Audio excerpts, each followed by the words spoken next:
Hello and welcome. Welcome to another edition of Atlas Information Live. We apologize for the late start. We were having some technical difficulties on our end, but we hopefully have them sorted out. And if you would be so kind as to let us know if you can hear us and see us okay, then we will proceed.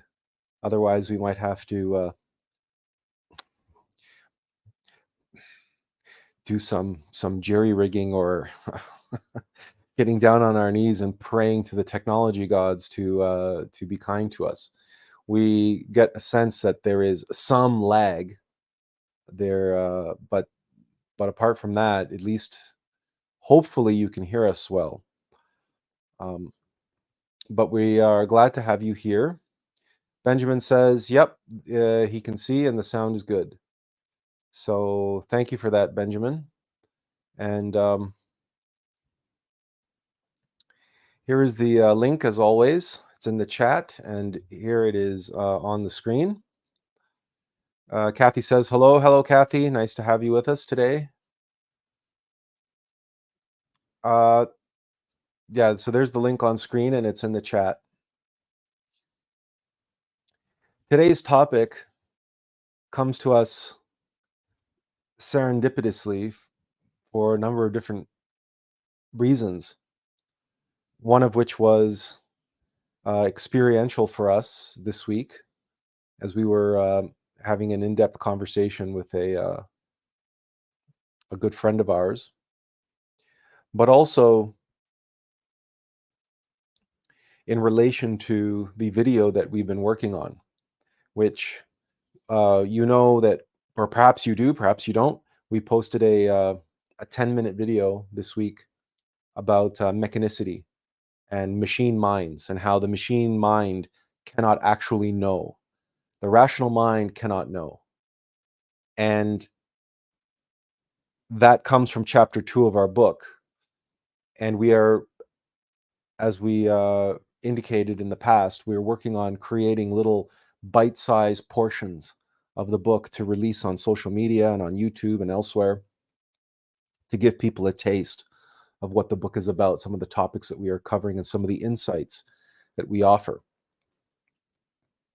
And the 5-minute video that we're working on right now relates to virtual reality and how consciousness becomes lost in virtual reality. We become lost in the character that we are occupying, this vessel, this avatar vessel. We don't say avatar because to call ourselves an avatar is incorrect. The term was appropriated by the entertainment industry and the video game industry, and they use it to, well, they even use it to describe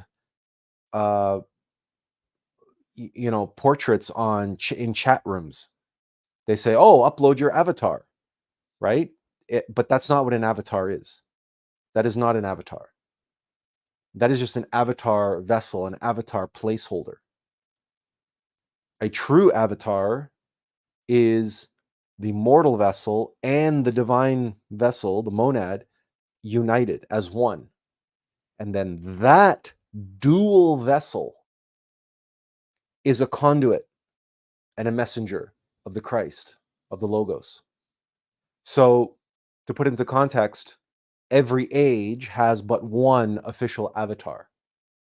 Jesus was the avatar of the age of Pisces, and Samael Aun was the avatar of Aquarius, and Moses was the avatar of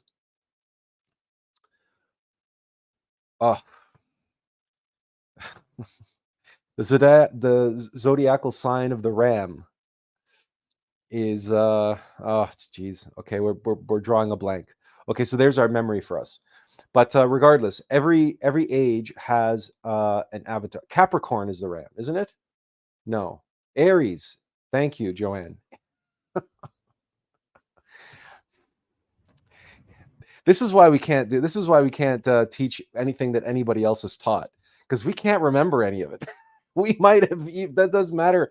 Doesn't matter how often we study the zodiacal signs. We cannot remember for the life of us what the animals and their names and everything else. We're just our our rational mind, our mechanical mind, is running a Windows operating system, as far as that goes. So that's how you know that we're not regurgitating most of the stuff, because we can't remember any of it. uh, Regardless, getting back to the point, uh, every age has one avatar, one messenger that is sent, like the big messenger. There's lots of saints, there's lots of masters, there's lots of different messengers and servants doing different work. But there's one major central figure for each age who is the avatar of that age. So really, we're talking about resurrected masters, Christified masters here, those who have embodied the Christ. That's what an avatar is. Because in order to be a conduit of the Logos, you have to be a not just a self-realized monad, a self-realized master in your innermost being. You have to be a resurrected master. And so, as far as the mortal vessel goes, at that point, pretty much all of your personality has been eradicated. And all of whatever you're identified with as this self, this I, is more or less gone by that point. It's that doesn't return from death upon resurrection. You are resurrected now as a monad, as your individuated essence, who is now has his relationship with his Father in heaven, the way you had your relationship before death with your innermost being, with your Father in heaven. So there's levels to this. That's why Jesus, before resurrection, he spoke of his Father in heaven. And after resurrection, he spoke of his Father in heaven. But each time he was referring to different levels, because the mortal, speaking of his Father in heaven, refers to his being. But a resurrected master, when he speaks of his Father in heaven, he's referring to the Logos, he's referring to God. He is an incarnation of the Christ. However, at our level, we don't necessarily have to worry about that yet. But at our level, what we do have to concern ourselves with is our path to self-realization, our path to union with our innermost being and becoming a true human being, a Buddha, right? And as we progress, a master. But in order to do that, we must do the will of our being. We must walk the path intended for us. We must fulfill our destiny. We must find and know and fulfill our purpose, our mission in life. There's so many different ways that we can put words to it.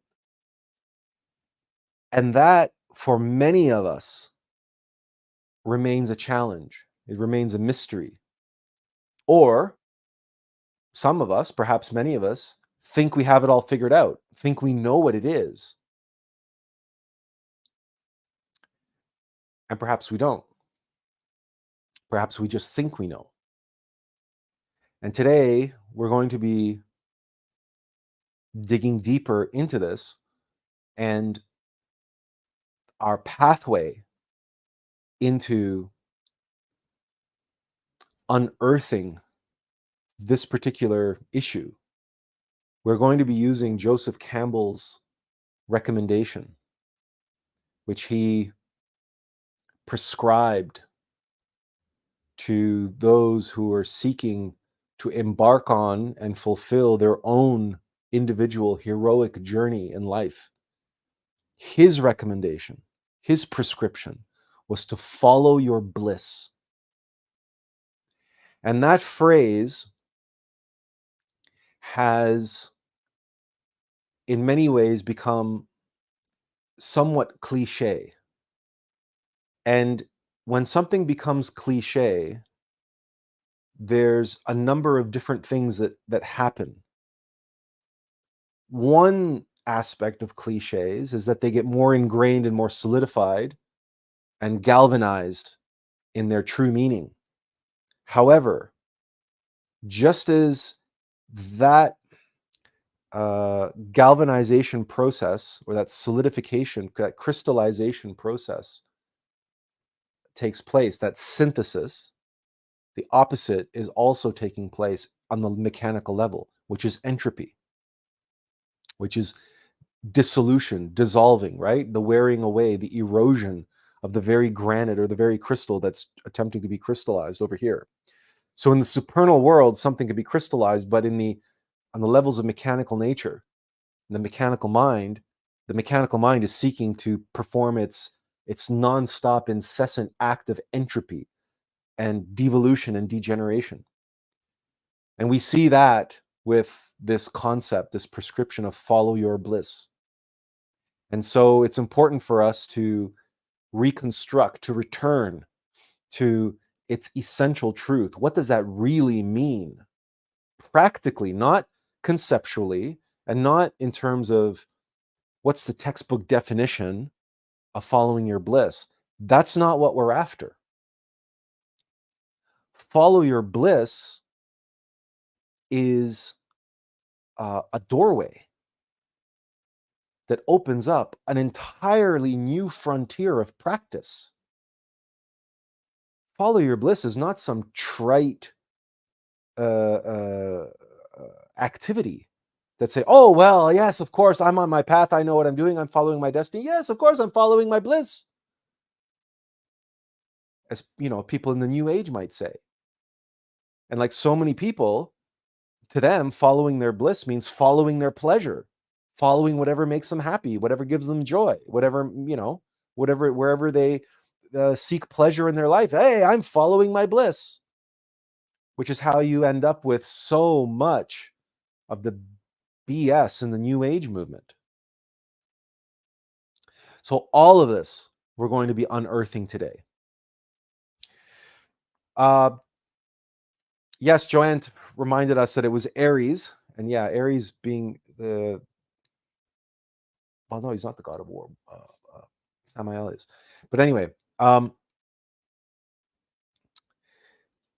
Joanne said that's beautiful about, well, something that we said related to about what we just said, and Benjamin said the background is beautiful, by the way. Oh, thank you. It's one of our old backgrounds. We've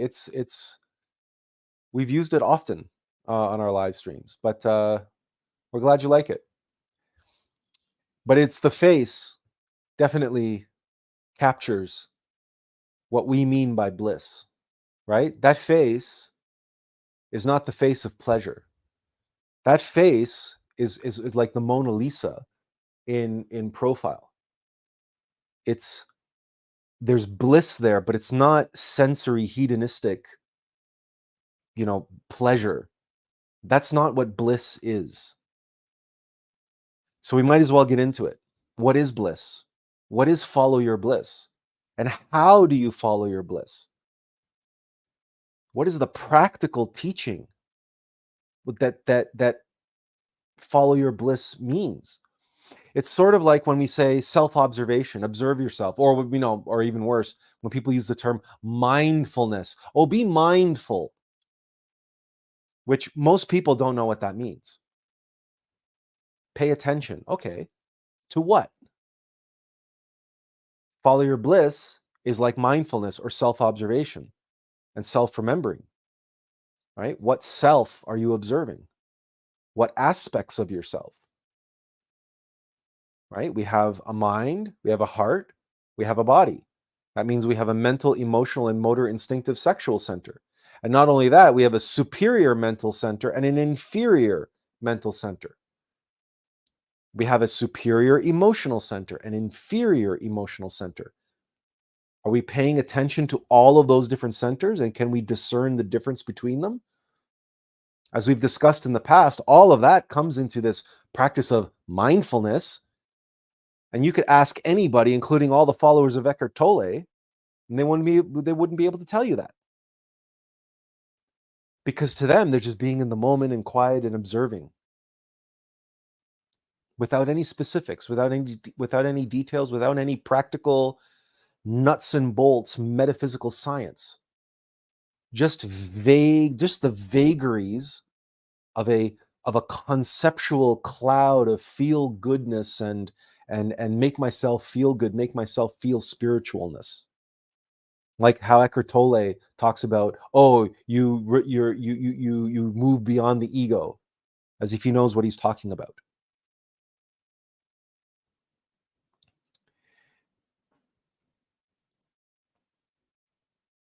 Bliss is a state of being which emanates from and through our being. It is given to us as a gift, as a boon, as a sign,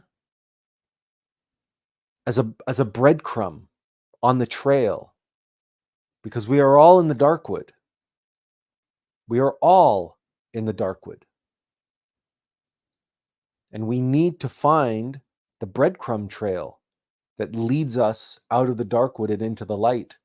And that breadcrumb trail is laid out for us by our Divine Mother, who gives us all we need in this life. Yes, including all of our tests, trials, and ordeals, of course, but also all of those blessings, those boons, those moments, those gifts, those precious gifts,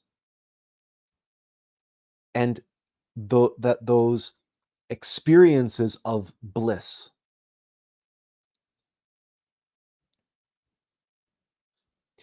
To say we follow our bliss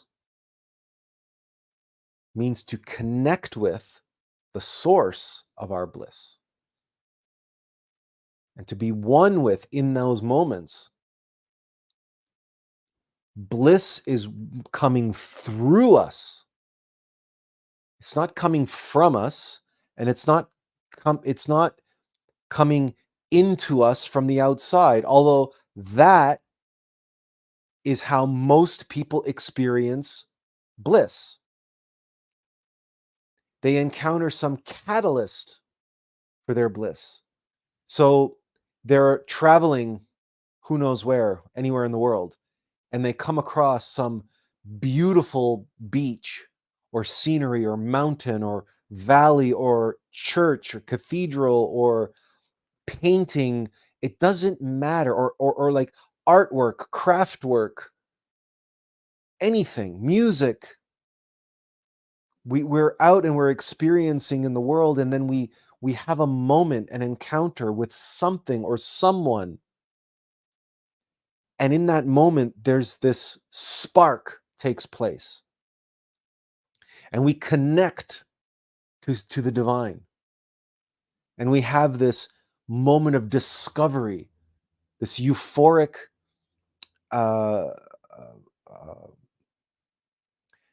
serendipitous and divine experience that catalyst connected us to. And if we're asleep, and most of us very much still are, we will have the tendency to project onto the catalyst the bliss that we're experiencing and say that the bliss came from the experience. But this is not so. Bliss cannot come from outside of you because, metaphysically speaking, there is nothing outside of you. The whole of your experience is a projection, is a creation of mind.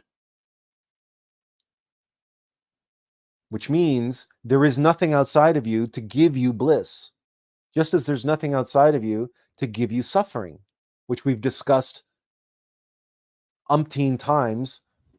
We've discussed it till we were blue in the mouth. If there's no source of suffering outside of you, only catalysts, only circumstances which trigger suffering, why would bliss be any different? The source of bliss is within. The source of suffering is within. And whereas the source of suffering is our mechanical nature, bliss, there's nothing mechanical about bliss. Zero. It's not pleasure. In no way, shape, or form should we confuse bliss and pleasure? Bliss is bliss. And we can talk about happiness and joy and peace. They're on a different level. Those are different categories of being. Bliss is a unique phenomenon. It is specific. It is unique. You can discern the difference. And anyone who has ever experienced what we would consider bliss know that it's different. It's a different category than just being happy or being content or being at peace or having joy. Because you all feel joy when you come back from a work trip and you are greeted at the door, whether it's by a loved one, right, a family member, or even the family pet. Who doesn't feel joy when the family dog comes to greet you at the door? And he's so happy, he's so overjoyed that you're home, and his tail's wagging, and he's jumping up on you, and he's licking your face. Who can have such an experience and not feel joy? Or when you go and you see your relatives, your grandparents, or whomever, after not seeing them for months or years. But that's not bliss. That's joy. And happiness, again, you can be with friends. You can be at friends at a birthday party or some other gathering, or you can be at a dance and dancing with someone, complete stranger, but you're just having this lovely moment. It's not sexual. There's no romance. This is what was so beautiful about real dancing in the olden days. You could go and you could ask anybody if they wanted to dance. They could have been married, they could have been engaged, they could have been whomever and whatever. They could have been 20 years your elder or 20 years your junior. It was a social thing, but it was a way for you, a complete stranger, to embrace a complete stranger and move in harmony to beautiful melodic harmonic music. And the happiness, the joy, and the peace and the tranquility that you could experience with a total stranger. No obligation, no pretense, no subtext, no ulterior motives. Just two people who are sharing a moment of happiness together on the dance floor. And in places like Argentina, for example, two men would dance the tango together. They weren't homosexual. There was no homoeroticism. It's the nature of the tango that allowed for two men to dance the tango together, and the drama of it and the storytelling of it and the joy, the happiness that these two men, these two alpha males, instead of, I don't know, getting into a bar fight or something like that, but there was no animosity here. It was just simply the male sexual energy coming together and sharing that and being one with one another, with the beautiful music and again the drama, the performance of it all. There was no subtext, there was no sexuality, there was no lust or pride or ego of any kind. It was just if you saw someone who was really a really good dancer, and you said, you know what, I want to dance with him. I want to be able to dance a tango with him. And so you could. And it was not considered strange, and it was not considered a faux pas, and it was not considered a scandalous in any way, shape, or form. And yet, none of that was bliss. Now, for those who, let's say, their life's calling was to be a dancer, and the only thing they could ever imagine doing in their life was being a professional dancer, a professional ballroom dancer, or perhaps a dance instructor. And this was the be all and the end all of their existence. An individual who, if you were to tell them that beginning tomorrow you will never dance again, and you will never be able to dance again or have anything to do with dancing whatsoever.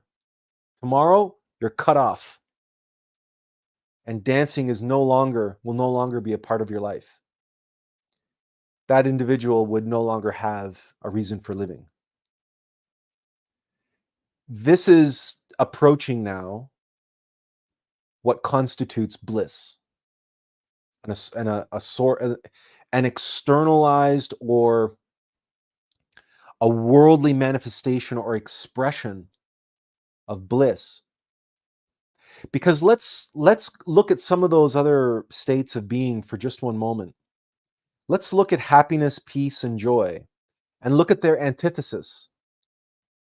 So we could say that the antithesis of peace is stress, right? Conflict of some kind, but conflict and or stress. Stress is a kind of conflict. Only stress is prolonged and acute, versus conflict, which can be very sudden and over very quickly, right? Like a fight or a war. Well, wars can be very protracted and prolonged as well. But stress is like that chronic conflict that like grinding. We can understand it in terms of trauma, that there's two types of torture. There's the immediate sudden trauma, which is sudden and intense and acute. And then there's Chinese water torture. Things like living in an abusive household or with an abusive partner for 20 years and suffering this prolonged, lengthy, traumatic experience, right? It's just one drop on the forehead at a time. That's Chinese water torture. And a single drop on the forehead, you laugh it off, you wave it off. But every single day, over and over and over and over and over, and the cumulative stress of that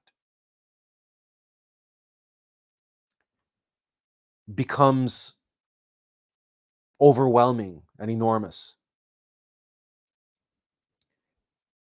So if that is the opposite of peace, and the opposite of happiness is sadness, that's pretty straightforward.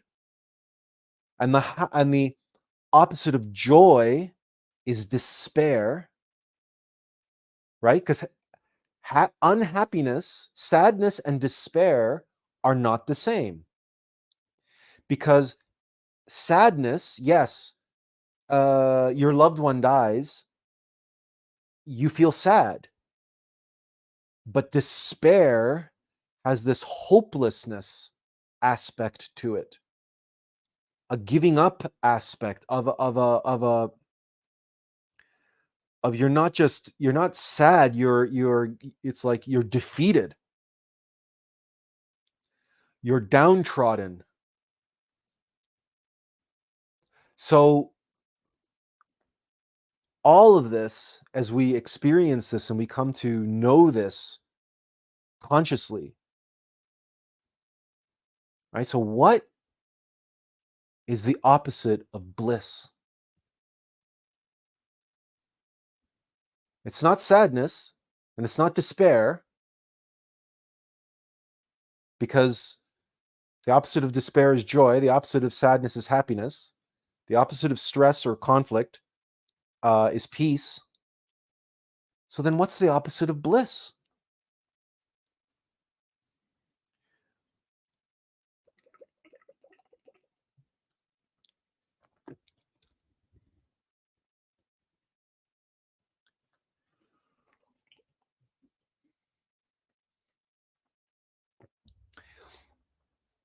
We notice it's difficult, isn't it? And yet one would think that this is something that we have all either experienced or considered or faced.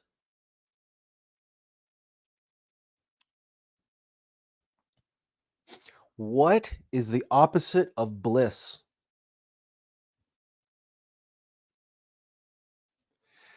Okay, Joanne says misery.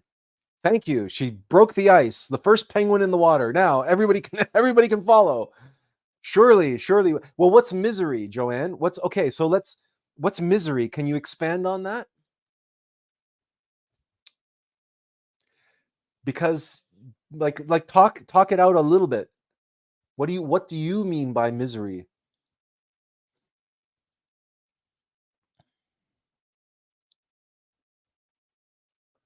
Just a few words, even just or an example, because sometimes, because we're talking about experiential knowledge, use an example, even a personal example.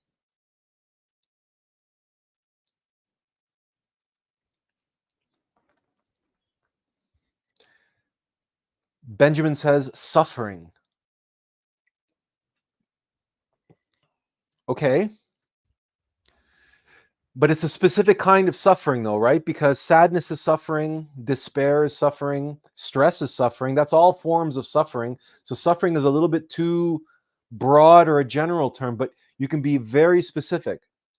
Okay, so Benjamin says not being happy with a job. Now this is interesting. We're starting to become a little bit more specific now, right? Kathy says agony. Joanne is following up and she says a great state of distress or discomfort of mind or body and very prolonged.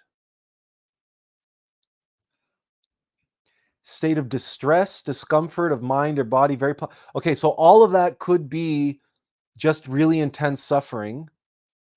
So for example, being in a Vietnam prisoner of war camp, a lot of distress and a lot of discomfort of mind and body, and it's very prolonged, right? Because you could be in prison for 10 years, 20 years, like some of the POWs who were left in Vietnam after the US left. So Benjamin says sorrow. Sorrow is sadness, and so he says deep sorrow, deep sadness. But I want to come back to what Benjamin said here. He said he said something specific now, right? It's like when Benjamin, he said suffering, and I said, yeah, but what kind of suffering? So he's like suffering in a job for some reason or some, in some way. Joanne says misery can also be compounded by feelings of helplessness or hopelessness, where one sees little to no possibility of improving their situation. Yes, but you're describing despair. And we said that despair is the opposite of joy, right? So misery and despair are very, very synonymous. So the hint that I'm giving you all comes from Benjamin. Benjamin is the closest so far, believe it or not. And he said the most vanilla way of saying that you're unhappy. He didn't even say unhappy. He just said not happy, not being happy. But he's the closest to hitting on what bliss is all about.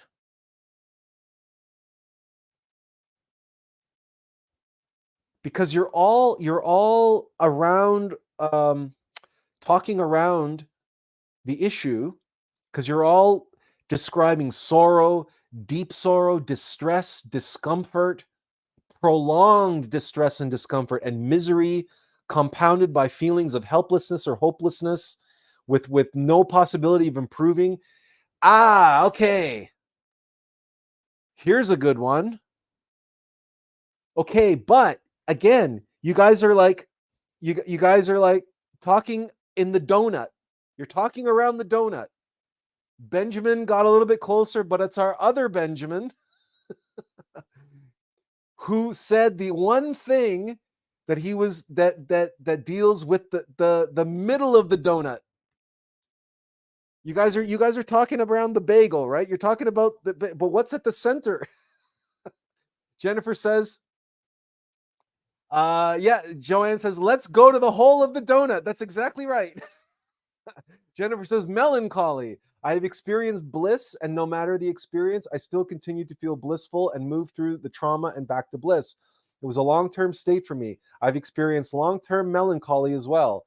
Happy moments and right back to melancholy. Okay, again, right? There's something that's missing, and I'm going to go back and put Benjamin's comment back on here. Where was it? There it is.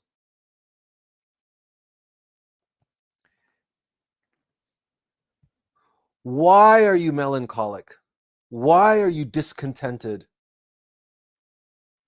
Now, Benjamin's going to follow up. Not being happy at the job, which causes XYZ emotions and feelings. Let's talk about this job. What is another word for job? It's not hard. What do you do when you get up in the morning, working 9 to 5? You say to yourself, I have to what?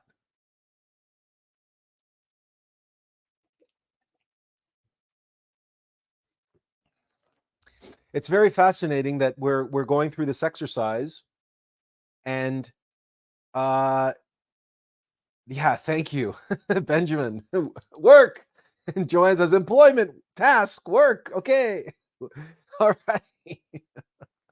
So isn't it interesting that we just did a 10-minute video on the rational mind and how it cannot know the truth, and how we spent what, 5 minutes, 10 minutes now trying to figure something out, and why the mind is unreliable? Because it's something so simple, right? It's discontentment with your work, but not just any work. Not just any work. Because when you do it every day, Joanne or Benjamin, you do it every day, day after day, 9 to 5, or maybe 9 to 9, right? What does that work become? I mean, we have names for it, right? What is it that people say?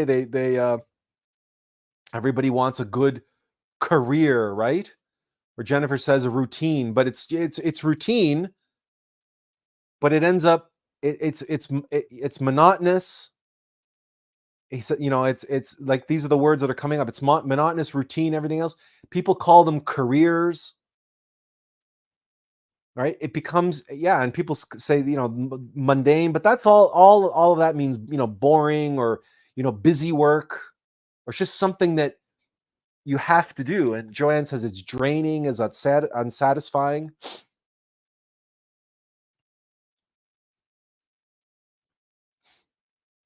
So the opposite of bliss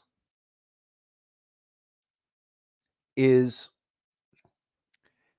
but here's the thing though, a lot of people have to suffer through and do, okay, we're getting closer now. We're getting closer, Joanne. Right? Unfulfilling. It's unfulfilling work. It might pay the bills, might make you money, might make you be able to have a nice house and a nice car, and live debt-free, and buy lots of junk on Amazon, right? Like, you have lots of gizmos and gadgets and 2 cars, and you can go on nice vacations, and right?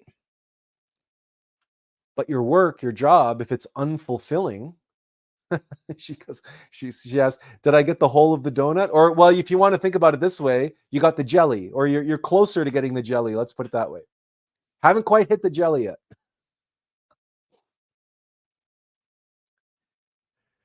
Because on the spectrum, okay, if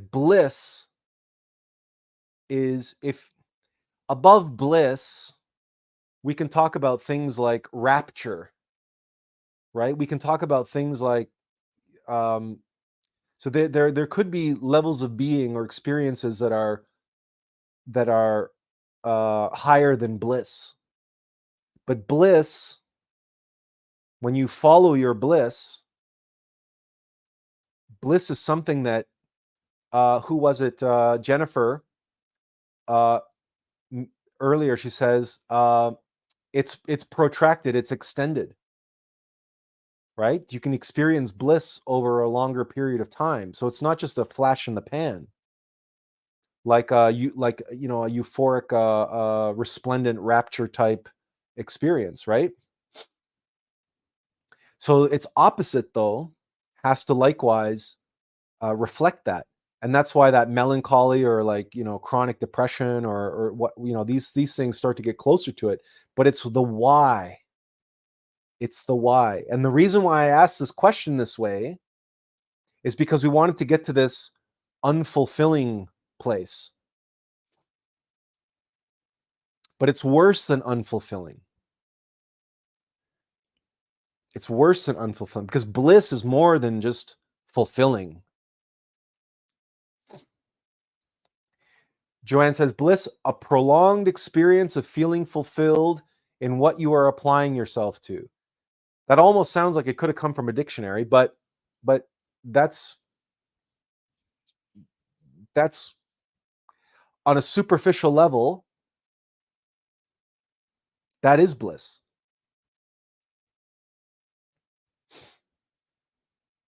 That feeling of fulfillment in what you are applying, what you're doing with yourself, in how you are living, in how you are being in the world. Well, there you go, Joanne. Go and call Merriam-Webster, because they should hire you, because that's a damn good definition of bliss.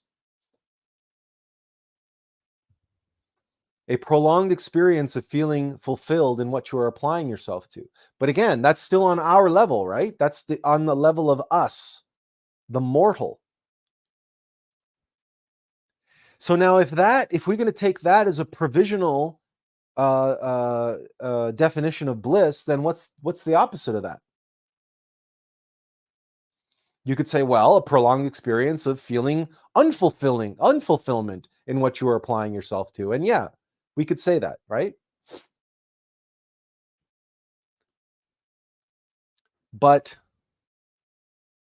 there is, to us, to me,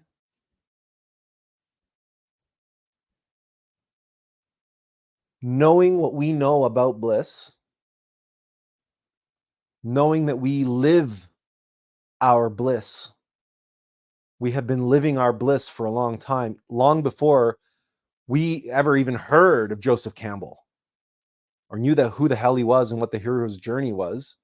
We knew what the hero's journey was because we watched Looney Tunes cartoons and Star Wars, and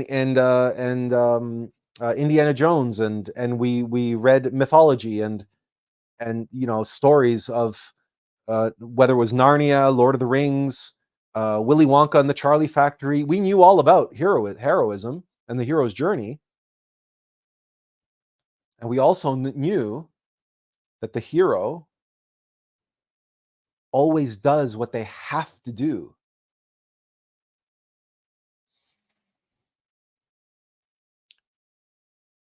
The fulfillment that we're talking about is we went to this donut analogy, and that hole in the donut, because when you're not following your bliss, you have a hole in your heart.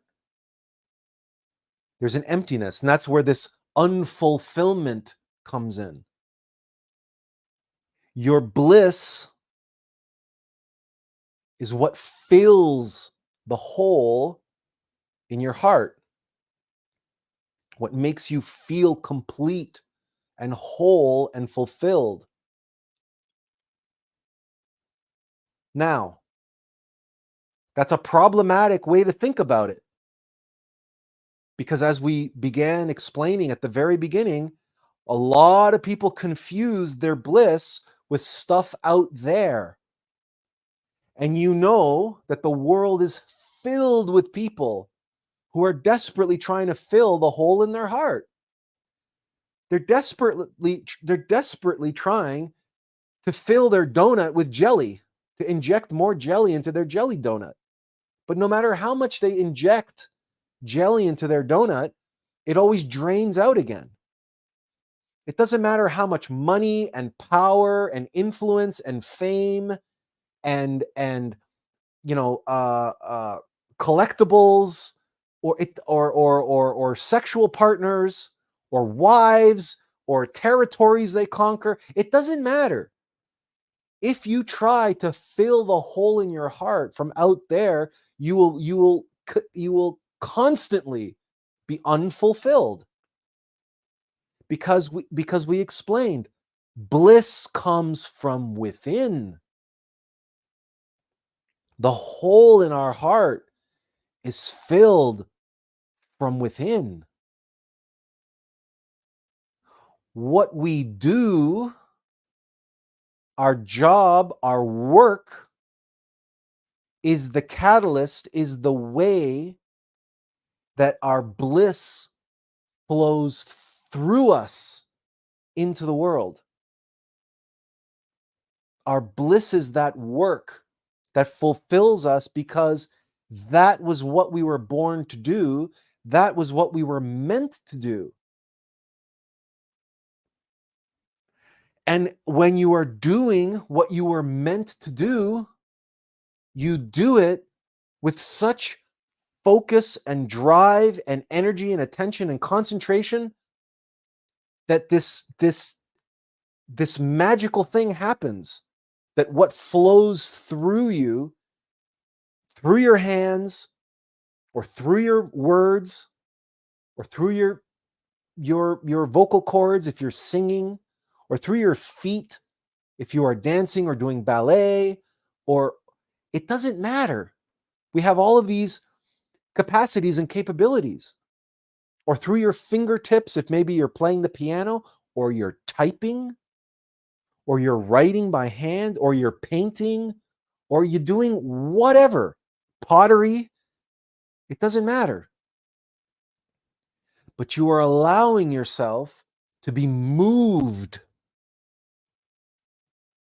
because when you are when you're doing something that's fulfilling, you're doing something that moves you, you are moved to do it in a way that nothing else that you do moves you in that way.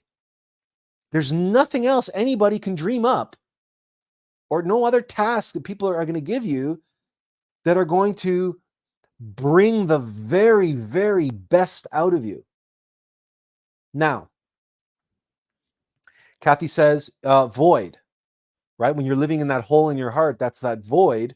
But what comes through the void is the light, right? Our strength, our power, our gifts. It comes through that void. And as it comes through that void, then we are fulfilled. Because as we described a couple weeks ago about being a vessel, and being an empty vessel, and going and purifying ourselves so that we can draw water from the fresh mountain spring, or draw water from the well. And then we take that water to the village and we pour that water out for the villagers. And that's what a vessel does. And the act of being able to draw water from a well, the vessel becomes filled. And it becomes filled to the point where it becomes full. It's fulfilled. You can't squeeze another drop into that vessel. So then as a vessel, you have to go and you have to give forth that which you have been filled up with. And you do that because you to truly feel bliss, You have to do the work of a vessel, and a vessel is made to be emptied. It exists for the sake of others.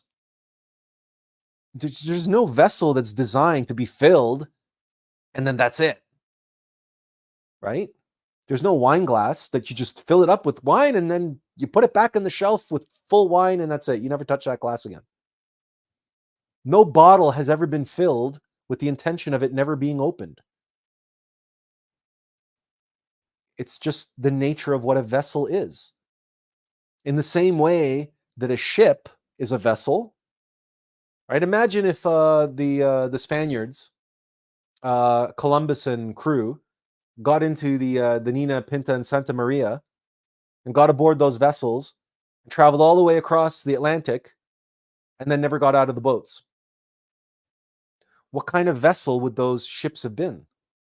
What kind of story would have been possible if the vessel is never emptied? If the vessel never delivers, that vessel's purpose remains unfulfilled. And there's a line from Beauty and the Beast, Lumiere's song, Be Our Guest. And he says, life is so unnerving for a servant who's not serving. He's not whole without a soul to wait upon. And he's lamenting how, 10 years we've been rusting, needing so much more than dusting, needing exercise, a chance to show our skill. This is, when you were born to do something, it's your purpose for being. It's like a screwdriver that's not driving screws. It's like a hammer that's not hammering nails. It's like anything that is not being what it was meant to be. Bliss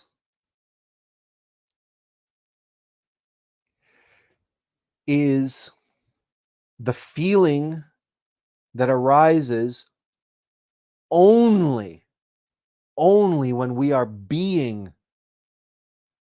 all that we can be. And when we know it, we are stretching, we are reaching, we are grasping, we are striving to self-actualize, to be our very best, give our all, be our all our potential. And we're pushing ourselves and we're bumping up against the glass ceiling of our own limits. Why? For the sheer bliss which comes from that way of being. Like, on the level of mechanical nature, have you ever watched a chick breaking out of its shell? Or a baby turtle newly hatched on a beach, suffering and struggling to make it the 10 or 15 yards from where its nest of eggs were buried by its mother. And this sea turtle, without legs, just flippers, has to try to make that what is to a sea turtle the length of a football field. And he's surrounded by seagulls and crabs and all kinds of scavengers and animals that are just waiting to pick them off one by one off the beach. But the sheer force of will to go and return to the ocean whence their mother came and laid the eggs and buried them in the sand on the beach. And you witness, on the level of mechanical nature, the even mechanical nature's desperate capacity to strive for survival or to strive to reproduce. Or if you watch rams, speaking of Aries, you watch two rams or two buffalo or two uh, stags locking horns. Why? Because they're fighting for alpha status. Each one of them knows they have the potential to be the leader of the herd, and they're striving and they're giving everything that they have to be the best being that they can be. Or lions challenging the leader of the pride for that position. Now that's on the level of mechanical nature, but all of us feel that in our heart, that passion, that verve, that striving to do that one thing, or perhaps several things, because it's possible that we fall into some kind of category, like you might want to say, like a Renaissance man, where everything that we do, or almost everything that we are called upon to do, we do with the same verve, the same energy, the same commitment, the same struggle, and the same force of will to be our best, to be what we can be in that moment, in every single moment, to be awake, to be present, and to be a conduit, to be a vessel for the very best that we have within us to give to others, to serve to others in whatever way we have presented to us. So if it's cooking a meal, for instance, if it's taking care of a loved one when they're sick, if it's driving somebody to school every day and making the commitment, to do that in the safest, most diligent, most timely way, right? It's being a mother, it's being a father, it's being a carpenter, it's being a plumber. It doesn't matter what it is you do. The what is irrelevant. That what might be very relevant to you as an individual. That might be the thing that you were born to do, is be the best pastry chef that you can be. And you pour all of your creativity and your artistry and your craft and your attention and your consciousness into every pastry that you make, so that your customers are filled with the joy, and they experience a taste of bliss, the bliss that you put into what you created, the bliss which came out of you and through you and into your work. Bliss is shared. Bliss is given. And bliss is that state of being that no soul can suffer existence without bliss. The opposite of bliss, because bliss is you bearing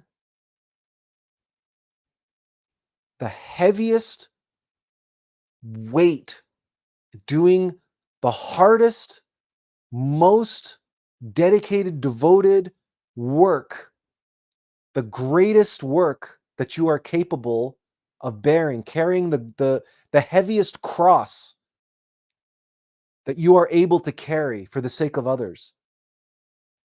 It is the most that you can bear, is the source of your bliss. that you are called to bear, that you are destined to bear, and you bear it with grace, with strength, with commitment, endurance, compassion, and dedication and devotion, and all the other words that we have, all of them. They are the arrow shaft and the bow and the string behind the arrowhead, which is bliss. This is why we follow our bliss, because it's the tip of the arrow.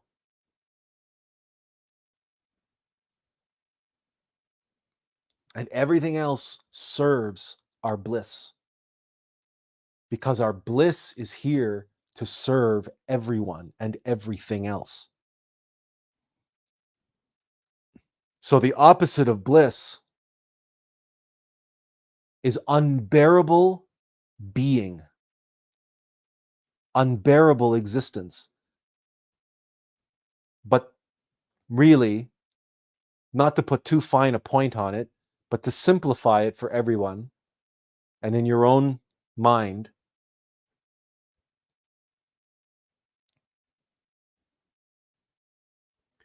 bliss is to be, and the opposite of bliss is not being.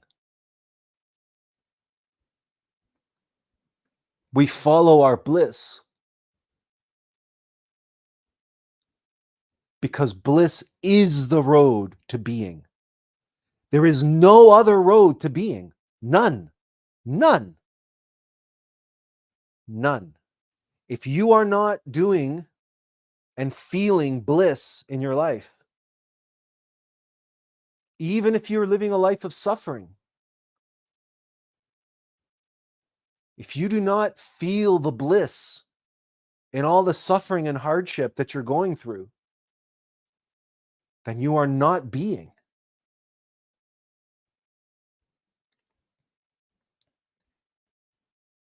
Fathom, use your imagination, meditate on how Jesus was able to suffer the crucifixion with equanimity, with peace, and everything that he endured in the crucifixion, and the number of times he fell and got back up and picked up his cross and endured and kept going and kept going and kept going, and nothing could keep him down and nothing could hold him back. And he was walking to his death in the most horrific and terrible and painful way imaginable. And the humiliation and the scorn and we get so upset and perturbed about the shit that happens to us on social media. Meditate on the crucifixion. You want to talk about trolls? Imagine if you had trolls stoning you and throwing salt on you and all of your fresh lashes on your back and on your head, the crown of thorns on your head. Imagine if people were throwing salt and sand and stones and pebbles and rocks at you. How well would you deal with those kinds of trolls?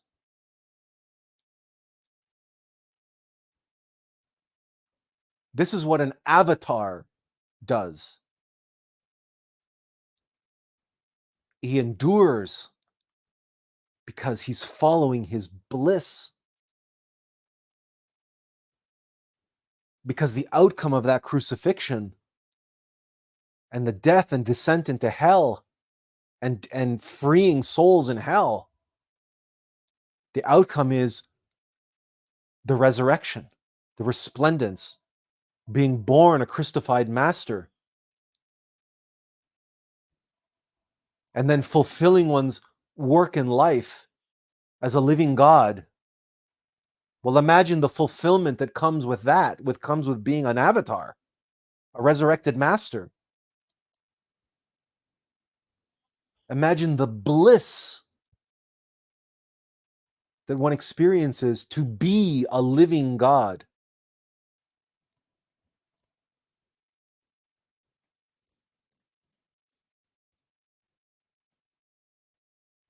If you feel in any level, at any level, you know where you feel your bliss, but you only feel it in a fleeting way, in dribs and drabs here and there. And you're not living your bliss, you're not following your bliss. Then when you are not following your bliss, in some way, shape, or form, you are not being, and you are suffering an unbearable existence. Because at some point, our very sense of self, our true self, cannot bear to waste a lifetime, cannot bear to, people talk about their bucket list, the things that they want to do before they die. And usually it's, travel the world and see this and do that and all this kind of stuff, right? But our being has a bucket list.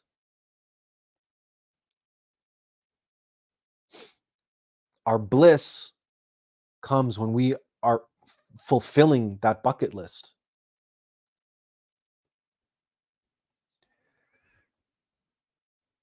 And when we're not on the path to fulfilling that, we're not picking up the breadcrumbs off the trail and eating them, and each one is like manna from heaven. And every time we do that, we get a little taste, a little boost of bliss. It's like a little 1/4 fentanyl caplet for the soul. If you want to use a really, really bad, crude analogy. But it's what keeps us going. It's that little bliss that says, yes, this is it. This is, I don't know what exactly, but this feels right. This makes me feel, this gives me that feeling of fulfillment.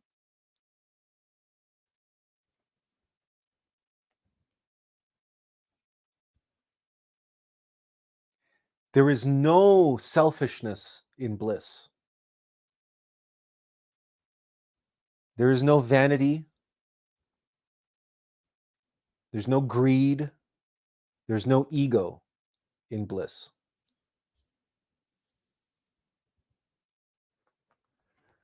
But there is a profound, profound sense of being, and being who and what we were meant to be, and doing what we were meant to do in this moment, whatever it is. Joanne says, this is unspeakably glorious, the teaching and the intense detail of it all. Feeling so grateful right now for such fellowship. You are most welcome, Joanne.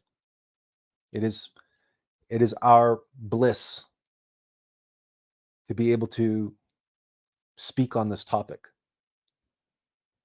And it is the nature of the source of bliss that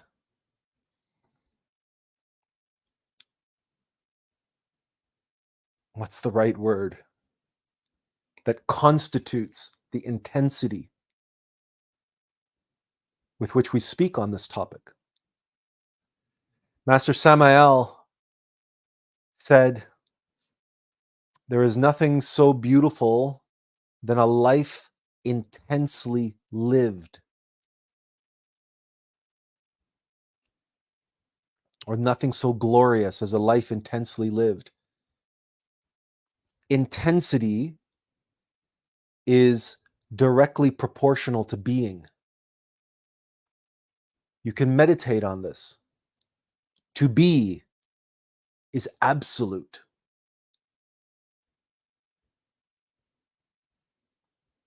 The intensity of absolute being. No wavering, no waffling, uncompromising being. This is one of the reasons why resurrected masters are referred to as diamond souls. because they are the hardest substance known in the physical universe. And they are perfect crystallizations. And the reflections of the light and the way the light dances, that a diamond soul is resplendent. It takes the light and amplifies it, glorifies it, magnifies it. A diamond soul sparkles and fills the room with its resplendence, with its intensity.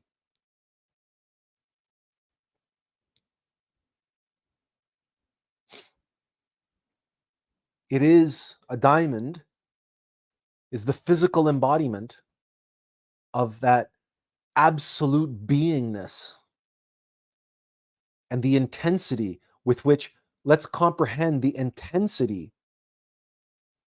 by which a diamond is formed, by which a diamond is crystallized under intense heat and pressure and time. And coal is transmuted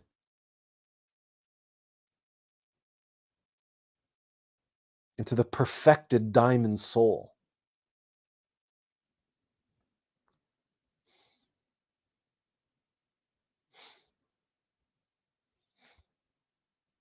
People talk about, Leah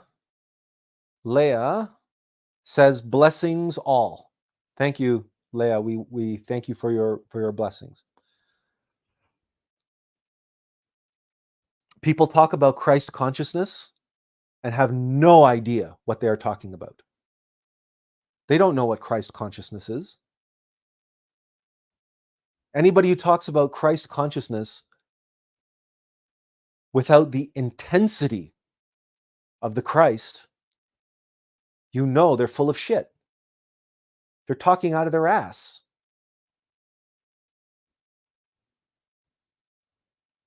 All those mild, soft-spoken gurus who are, they're like, they're like a soft, they're like a sheer silk curtain in an open window swaying in the breeze. They're not offensive. It's not challenging in any way. It's gentle on your skin, soft, it caresses you. And still bullshit. You think that's going to make you a diamond? You think that soft silk flowing in the breeze, brushing up against you, and it's so pleasing, and it makes me feel so wonderful. It's so this and it's so that. Is that how you make a diamond? Is that how you transform coal into diamonds?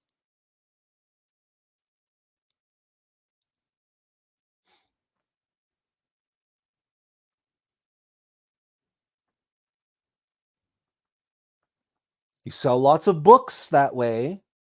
You sell lots of courses. You sell lots of CDs and lots of retreats, and have millions and millions and millions of followers. Because what animal doesn't like to sit on a warm lap and being stroked and caressed into sleep? Right? What mammal do you know of? And not just mammal, reptile, bird. What animal do you know doesn't enjoy being essentially lullabied to sleep, and gently caressed and stroked, and have their belly rubbed and everything else? Well, who doesn't love that? Who doesn't enjoy that?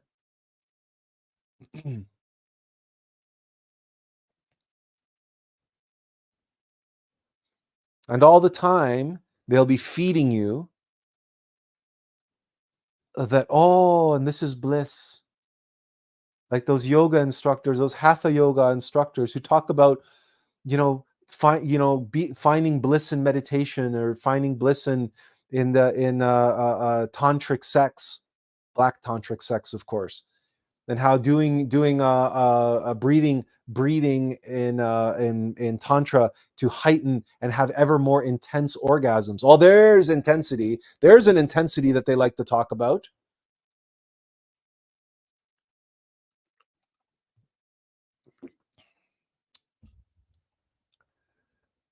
But this is not bliss. Euphoria is mechanical, conditioned, false bliss. Euphoria is the mechanical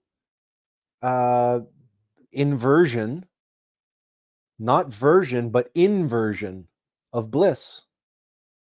In the same way that psychedelics make people feel like they're talking to God and they're having spiritual experiences because they're outside of their body. And because they're identified with their body, they're identified with the false self. They think that just because they're traveling outside of the body, oh, I've left my ego behind. They don't realize that they're taking their ego with them. They left their physical body, but their ego's still with them because they're still having all those experiences as their I. I. It's me. I talk to God.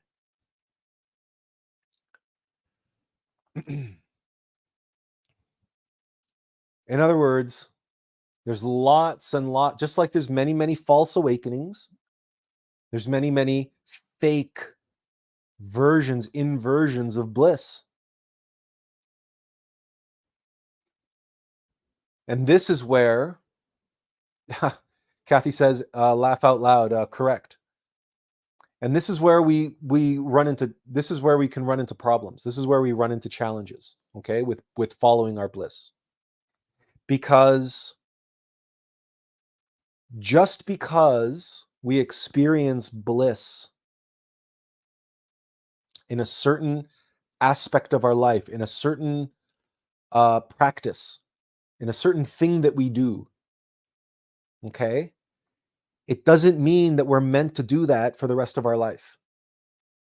Okay, and we'll give you real examples. And if you want to share your own examples, then please do so, because it's an opportunity for us to learn from each other, from our own self-evident experiential knowledge, from our own gnosis that we've learned the hard way, that we can share with others. That's why the first part of our book, it's all about just dumping our, like, a diary about our experiences, so that people can potentially learn something from what we went through, so they can potentially benefit from the stuff that we had to suffer through. So here's an example. We were never that good at drawing or painting. We don't have the we once tried to get into calligraphy as well. We don't have the steady hand and the eye-hand coordination, the dexterity. Okay, we don't have the dexterity to actually be a good visual artist with our hands. But we did get into photography and videography because, of course, you may or may not know how we want to be a filmmaker. But even before that, when we discovered collage, we realized that what we could visualize. I had the ability to visualize. I could see it in my head. I just couldn't draw it, or I couldn't paint it. I couldn't make it with my own hands. I couldn't make the images match what I was receiving in my imagination. But if I had a box of Lego, I could make anything. And what's more is, when I had a box of Lego, I didn't have to preconceive what I wanted to do. I could just follow my bliss, which is just moment to moment to moment to moment to moment, whatever I found, whatever came up, and then I said, you know what I really need is that, like the thing would evolve, it would grow, it was a dance. This type of art, it's called found items. It's the essence of collage, where you work with the pieces that are available to you. So in high school, because I was into, in drama, and I wanted to be a filmmaker and all this kind of stuff. So I subscribed to two magazines. I subscribed to Premiere and Entertainment Weekly. So every week I was getting one of those. Well, it was a pretty flimsy magazine, but it had lots of ads and had lots of interesting visuals. And then Premiere came every month, but it was thicker, it was better paper, and it had more elaborate visuals and so on and so forth. And what I would do is I would cut out of these magazines headlines and fonts and words and images and taglines and slogans and logos and product and you name it, everything. And I would file them away in like this one of those accordion little like filing things that look like a briefcase, but they're about this thick. It's for receipts and stuff.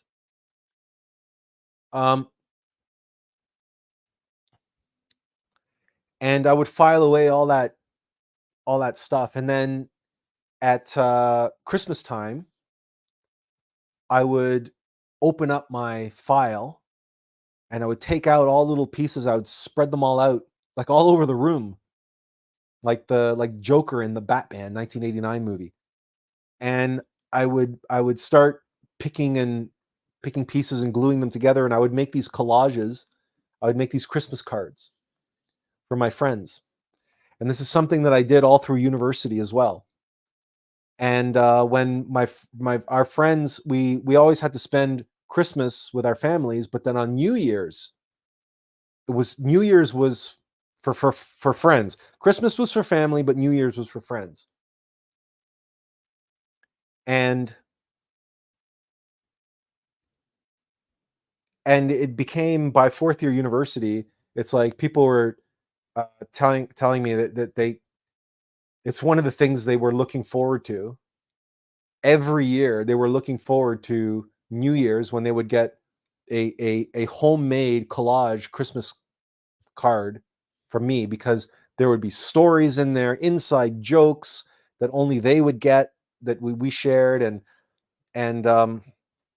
we spent like literally weeks making these things from the moment exams ended to right up until New Year's. Very often, sometimes we were still using glue sticks a few hours before we were about to leave to go to the New Year's Eve party. Making those cards was bliss.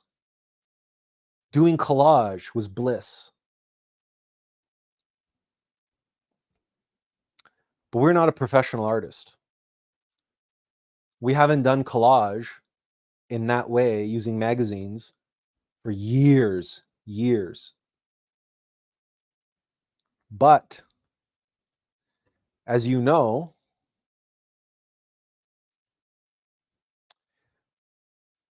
we work on videos, and now why can't we? Why is that not popping up? That's why. We work on videos, and as you know, we have to have clips in our videos. And oftentimes, we use clips, and it's either Stock, you work with stock video, you work with what's available. Or we go into Google image search and we just we search for whatever images we need. In other words, and how we put them together to tell a story.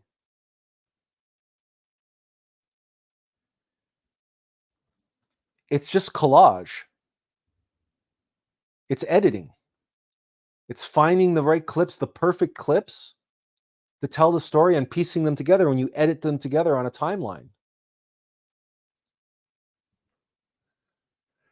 And the time and energy and effort and consciousness that we put into making these videos, that giving these little bite-size nuggets of the book, it's directly related to the collages that we were making in high school and university. But we were just following our bliss. We were just making collage for our friends.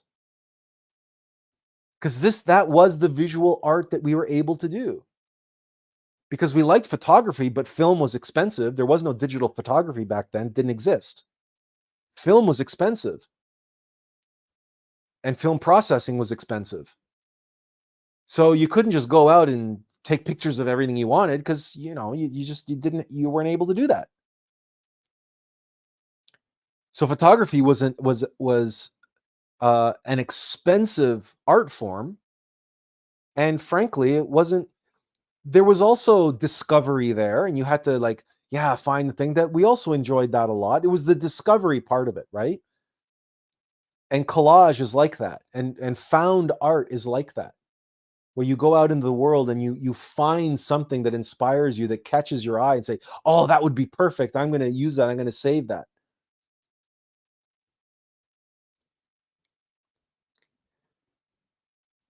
But we can't describe for you the bliss that we feel when we're doing those videos, when we're making those videos. It's hard work. It takes a lot of time and energy, especially when you're condensing down a chapter that's an hour and a half and you're condensing it down into 10 minutes or 5 minutes. But to be able to do so and then be able to find the perfect, images to go along with it, to tell that story, and then have something to show for it, and you give that to the world.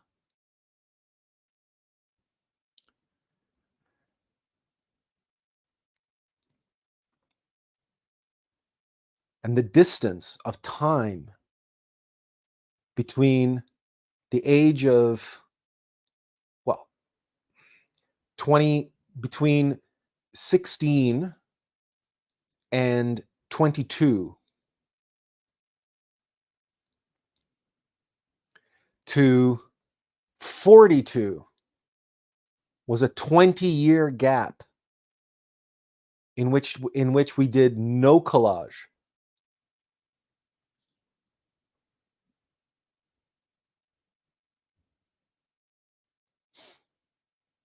We did no video editing.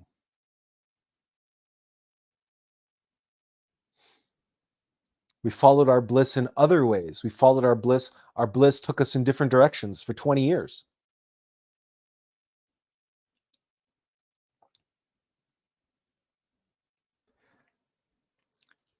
Benjamin, we see your comments. We're going to get to them if you're patient. If you are okay with us sharing them with everybody, we will. If you're not, let us know, and or we can also address this privately with you. It's just that it's a little off topic, so that's why we're not addressing them right now, because we don't want to interrupt the flow. But we see your comments and we will get to them, we promise. It's just we want to keep following up on the topic that we're discussing, and then we'll get to your concern, your question. Okay, we promise we won't. You're not forgotten, and you're not being ignored, and you're not being avoided in any way. Okay, you're not being neglected. We promise. So why did we share with you that story of our bliss of doing collage with magazine cutouts and glue sticks and construction paper, and then videos today. And how the 20-year gap between them, and how on the surface, there is no immediate, tangible, physical connection between being a collage artist and making videos on YouTube. We know the similarities. We know that it's both based on storytelling and found art, found pieces like Lego, working with what you have to work with, just like collage. But what would have happened to us had we fallen into a trap, as many people do, where they can't see past the surface level of what they're doing? So doing collage gives them bliss, and they decide that they have to go to art school and be a collage artist. Had I fallen into that trap, I don't know where I'd be, but I wouldn't be here where I am right now.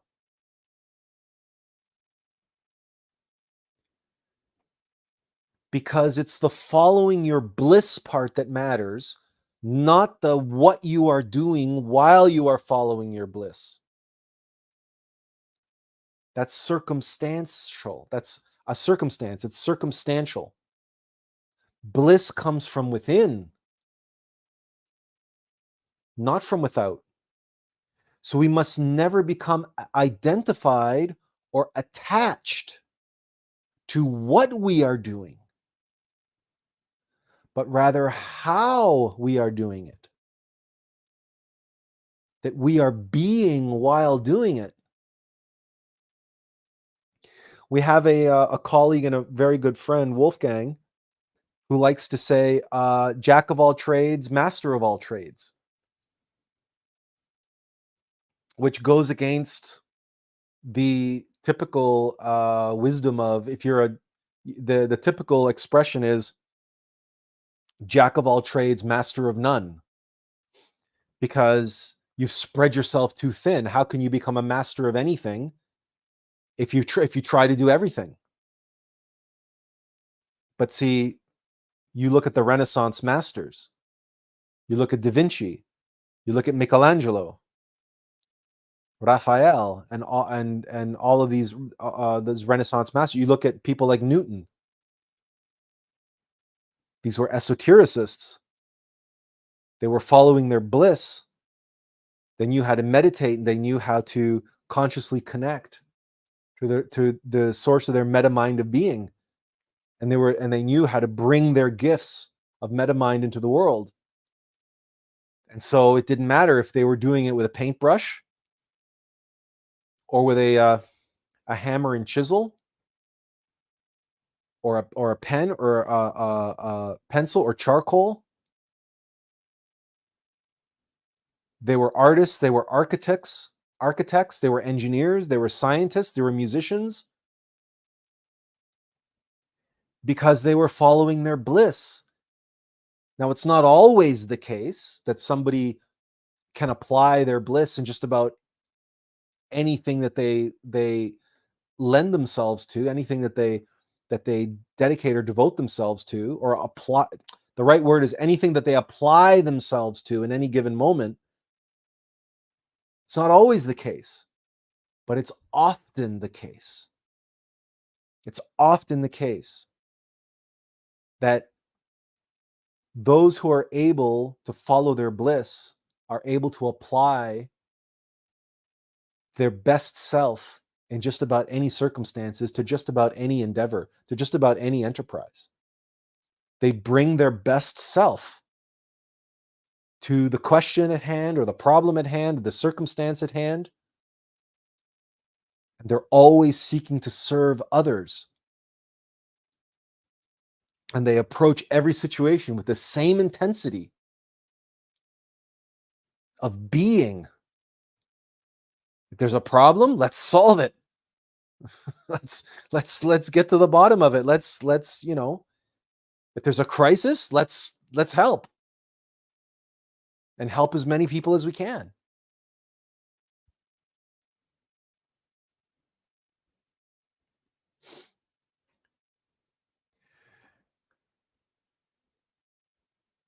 So if you find yourself in a situation where in any given circumstance or in your life now, if you don't feel bliss on a regular basis, and it's not contrived bliss, obviously, and it's not, you don't go hunting for it. It's just you get yourself out of the way. You do something that's calming, relaxing, that lets you unplug from everything else. So if you have your day job and your other responsibilities and all the other, remember earlier people were listing words like, where were they? Here they are. Routine, Jennifer said. Monotonous, Joanne said. Again, monotonous, mundane, Kathy said. Draining and unsatisfying, et cetera, et cetera, et cetera. We have all these things that we have in our life, okay? But there might be something that you have or you do in one aspect of your life that gives you a little taste of bliss. There will be something that you do, no matter how seemingly insignificant or trite or, there's going to be some activity that you turn to in your life where you get to have a little taste, a little drop, a little breadcrumb of bliss.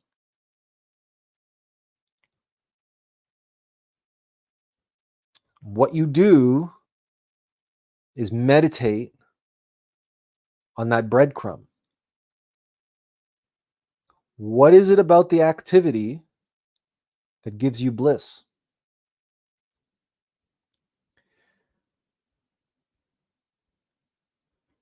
Because in your bliss is the answer to all of your questions. Leah de Tonanakur, if we're pronouncing that properly. Tonankur? Leah de Tonankur. That's the best we can do with that. She says, I feel bliss whenever I look at my dog. No, you feel happiness. You feel joy. You feel joy. Bliss is a different level. And perhaps you missed the first part of our discussion today. And she says French. Well, we gathered the French part, but the pronunciation was the hard part. Joy is not bliss. Bliss is on a different level.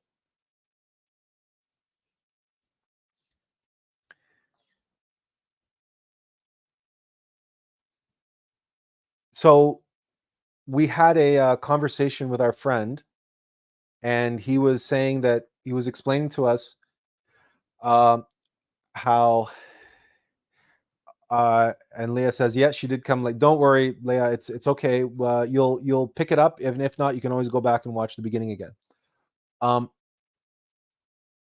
He has this activity that he does, which is, a fairly kind of, like, most people just think of it as a trite form of entertainment. And he has had a lot of challenges lately of identifying his life's work, his life's mission, what he's here to do. He's been through a lot. He's been through hell. He's been through a lot. He's had a lifetime of people trying to advise him and tell him that he's either too good for something or not good enough of something else, and trying to tell him that he should be doing this or that or the other thing. He's had so many people filling him with so much quote good advice, but all conflicting advice and everything else, and he's got it all jumbled up inside his head, and he's having that difficulty connecting to his bliss. But he's telling us that he has this activity that he does. And one of the joys of this activity is that he is able to escape into a different world and go exploring in that world. And one of the things, then what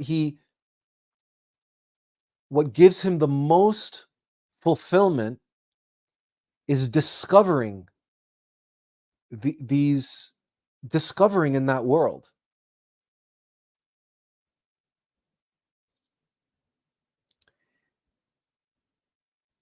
And we had a very long and intense conversation in a kind of a sort of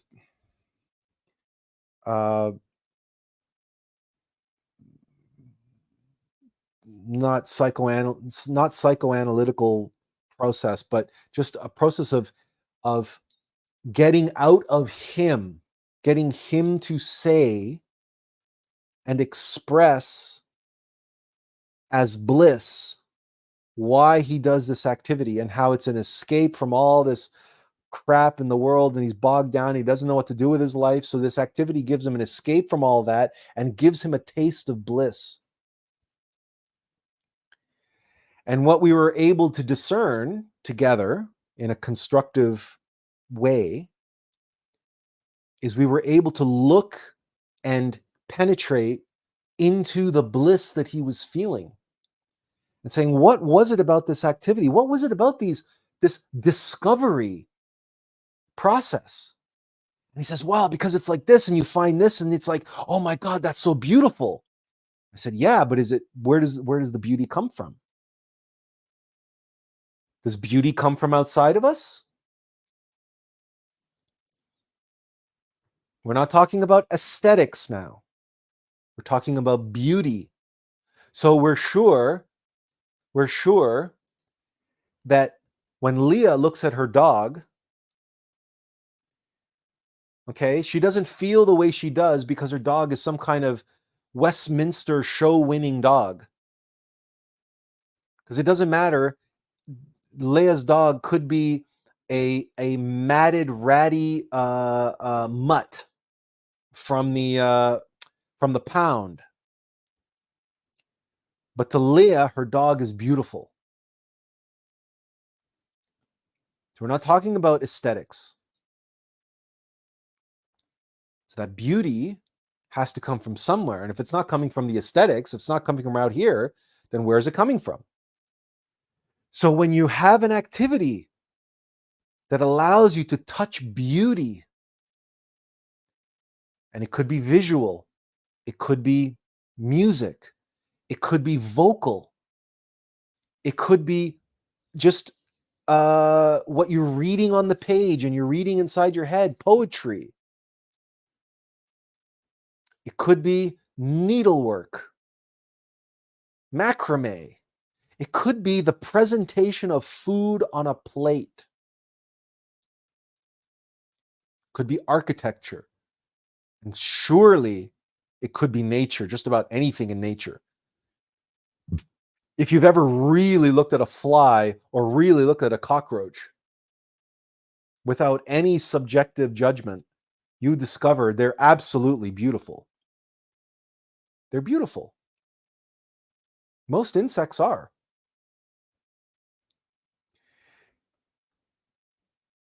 Beauty is truth. Truth, beauty. That is all you can ever know in life and all you need to know. These words constitute the final rhyming couplet in Ode on a Grecian Urn by John Keats. One of English poetry's defining poems on the nature and relationship between beauty and truth, which the rational mind, the machine mind, cannot know. The machine mind, the rational mind, AI, can only know aesthetics.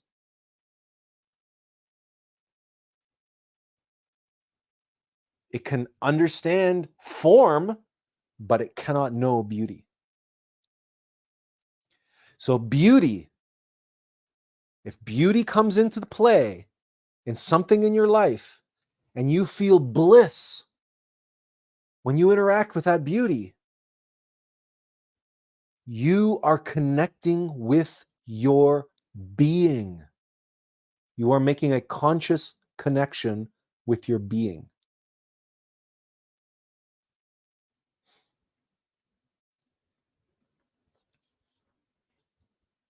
That's a clue. Because if you can connect to your being in some way in your life, and you can get into the nature of the bliss that you feel in doing whatever that activity may be, listening to music, looking at art, walking in nature, or walking in nature with your dog perhaps, and you feel bliss when you do that because you have your loyal companion, etc.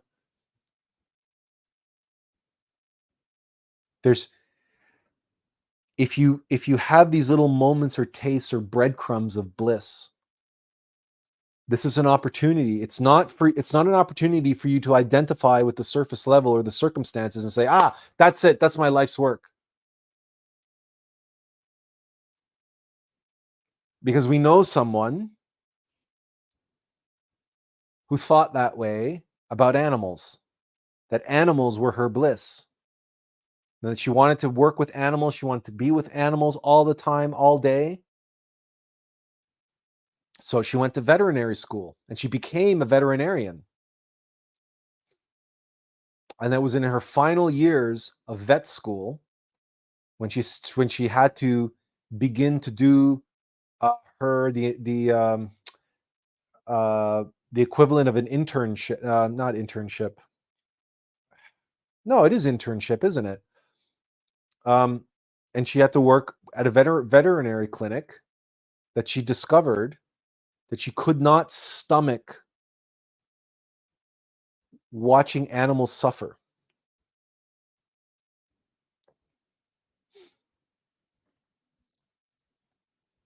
She confused and conflated joy and happiness with bliss. She thought because she had a sentimental attachment, and she developed an intellectual attachment and an identification with the happiness and joy that she got from being around animals. She thought that animals and working with animals was her bliss. And then she went through undergraduate school and then veterinary school. And then in her last years of veterinary school, she had to go and work in a vet clinic. And then the animals started coming in, injured, suffering, whining, clawing, biting, and they were obviously suffering. They were suffering terribly. And she broke down. Her empathy overwhelmed her. She could feel the animals suffering, and she could not bear to inflict more suffering on them, which meant she couldn't give them needles. She couldn't give them stitches. She couldn't, because sometimes you have to do what you have to do in order to help an animal. When you're a vet, if the animal comes in and the animal's got themselves entangled in barbed wire, it's a painful process to get them untangled. There's no question about it. But to save their lives, you have no choice. You have to have the intensity. You have to have the commitment. You have to have the willpower to fight through whatever it is you have to fight through. And bliss gives you that. Bliss is strength to endure whatever you have to endure. Even if you have to do something terribly unpleasant, even if you have to sit there and suffer along with that animal, bliss, if that was really your bliss to be a vet, you would be able to do it.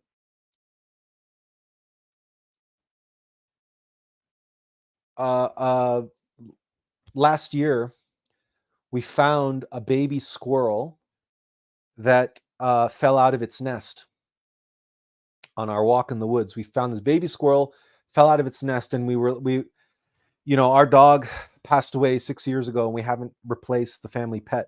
but we have this lovely backyard, and I'm down in the basement with a walkout basement. So I said, I'm going to raise this baby squirrel to be my pet, because I've seen people do it on YouTube. You can raise a squirrel from a baby, and I was going to make it a little home outside and give it nice and warm and everything else, and feed it milk and raise it and everything else. It would live outside, but it would be my pet squirrel.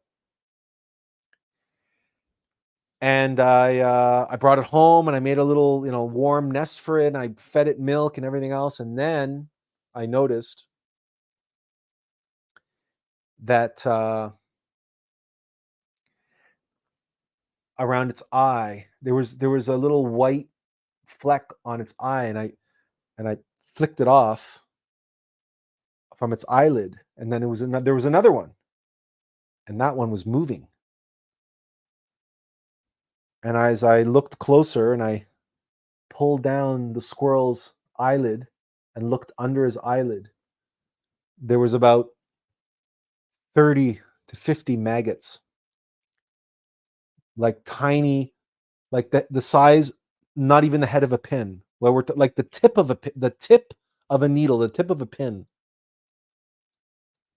And that's when I realized that this baby squirrel didn't fall out of the nest. It was pushed out by its mother, because the mother would have had a litter, and the maggots had already taken hold. They were already internally in the squirrel, under his eyelid, and probably inside around his eyeball. And the mother was like, the mother would have been, I can't let my attachment to one of my kits cause these maggots to take all of them, to take the whole litter. So she would have pushed it out of the nest, and that's how I came to find it. So I'm not in any kind of financial position to take a baby squirrel to a vet clinic, and I don't even know if they could do anything, because who knows? Those are just the maggots that I saw. Who knows if those maggots weren't already in its brain? But I wasn't about to let this baby squirrel suffer and die.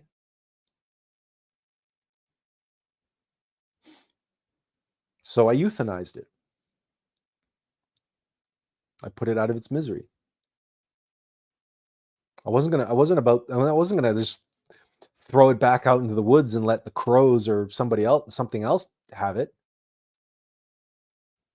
I euthanized it.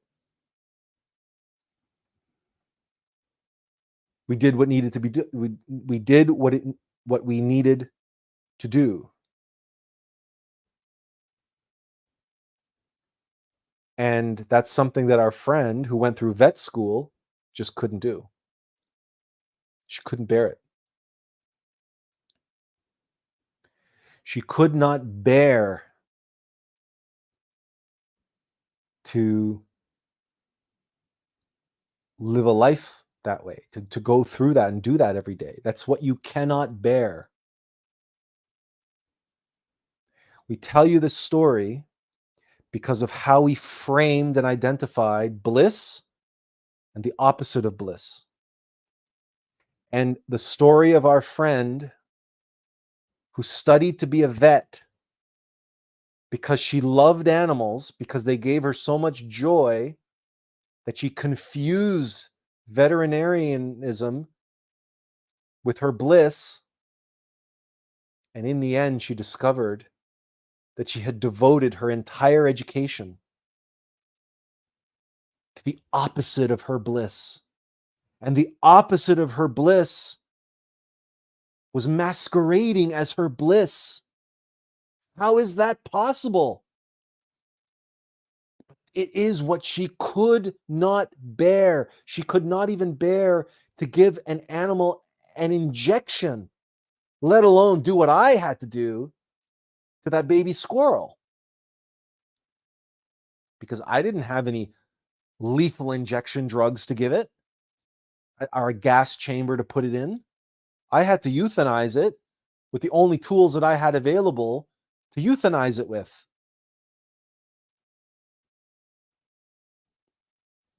But that's something she could not bear to do. So now, dear brothers and sisters, dear friends, we bring you back to another experience of ours, the one that we had in Japan. The great, eye-opening, soul-crushing reality that was revealed to us in the most intense way imaginable that we write about in our book. We write all the details on our book. We've shared it on the live stream before. We won't get into the details. But it was so crushing. It brought us to our knees. The whole universe collapsed in on us when we awoke to the realization that we had failed that test and that we were holding the evidence in our hands. The line that separates Christ from Antichrist is a hairline.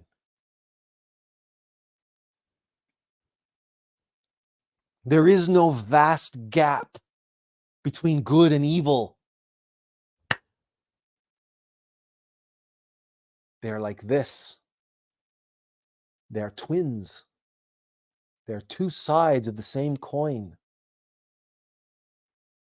They are opposite sides of the razor's edge. And so too is bliss and its opposite. If you do not grasp this, if you do not comprehend this, consciously, experientially, if you do not come to know this, you will always be in danger of slipping across the line and not knowing it. You will always be at risk of being seduced.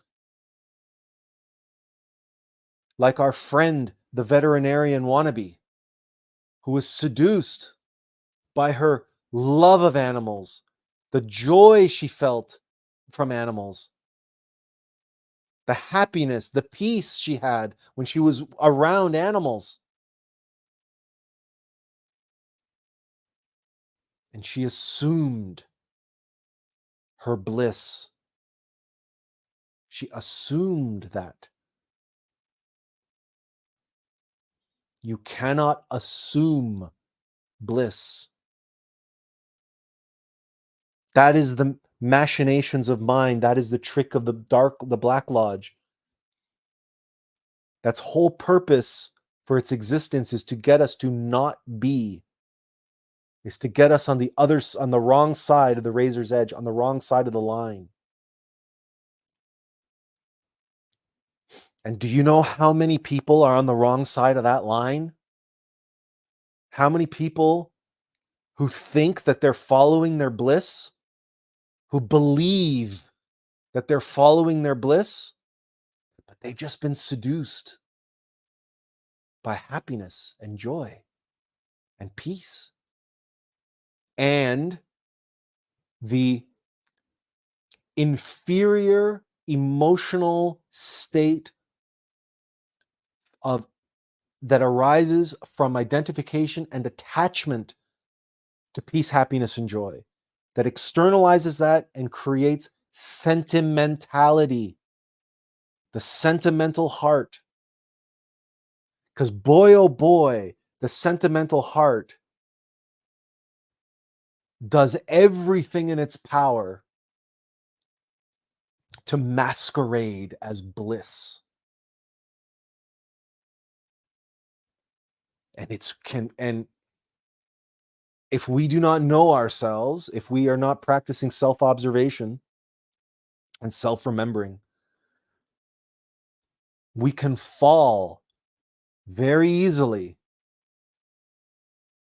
for the puppet masters pulling on our heartstrings in the same way that all of those advertisers and all of those Hollywood producers and all of those machine formulaic pop songs and Hollywood churned out Hallmark greeting card what are they called, romantic comedies and stuff that are all just playing on the sentimental emotions of the heart, right? We've all fallen for it at some point. We've all fallen for sentimentality and identification and attachment.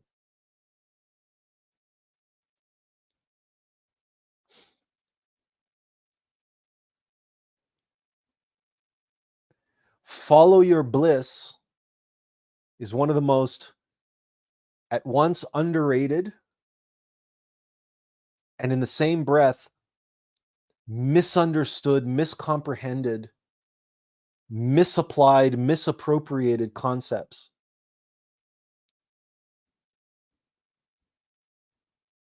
There are far too many people who are following sentimental identification and attachments to basically emotional, like sentimental pleasures, what brings them happiness and joy and peace, and their sentimental heart, their egos have convinced them, their mind has convinced them that that's their bliss.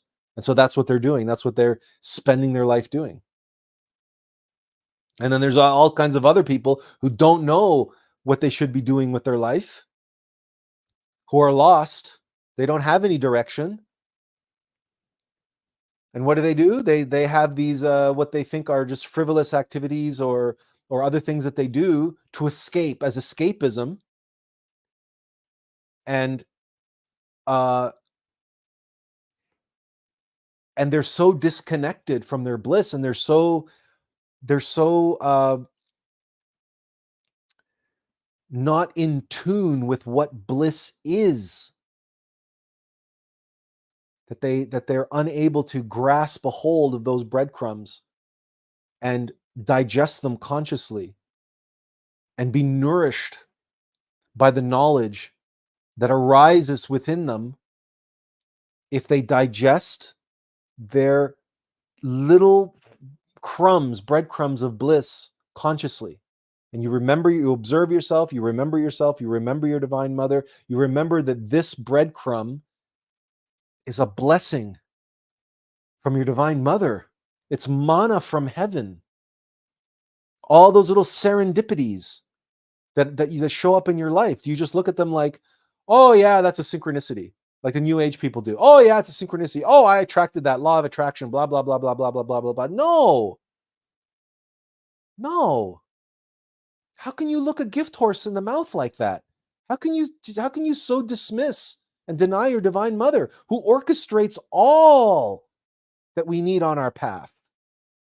You know how much work she needed to do in order to put together that all of the different circumstances come into alignment in order for you to be there at the right place at the right time, for you to experience that so-called synchronicity, that serendipity? You think that happened mechanically? You think you did that? You attracted that? You manifested that? Oh, I did that. I manifested. I. There's no I in bliss. There's no vessel that manifests the water that it serves. There's no vessel that sails itself across the ocean. And our apologies to Elon Musk, there is no car that drives itself or will ever drive itself. Period. End of story.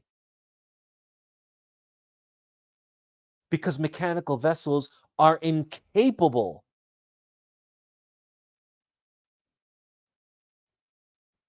They have no reason to be if there is no conscious being inside of them directing them. Mechanical nature only exists because of divine nature, because of conscious nature. Mechanical nature, the Black Lodge, works for the White Lodge.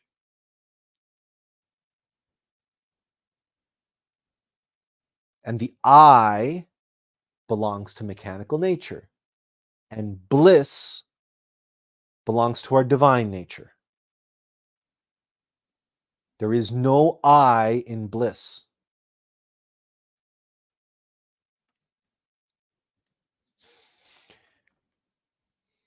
But the soft-spoken, caressing gurus of the New Age won't tell you this.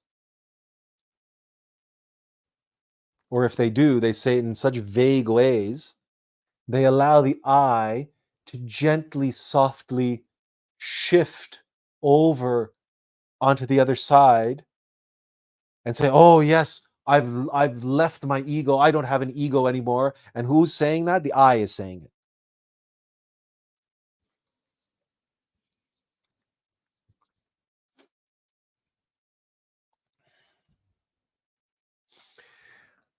Okay, we have some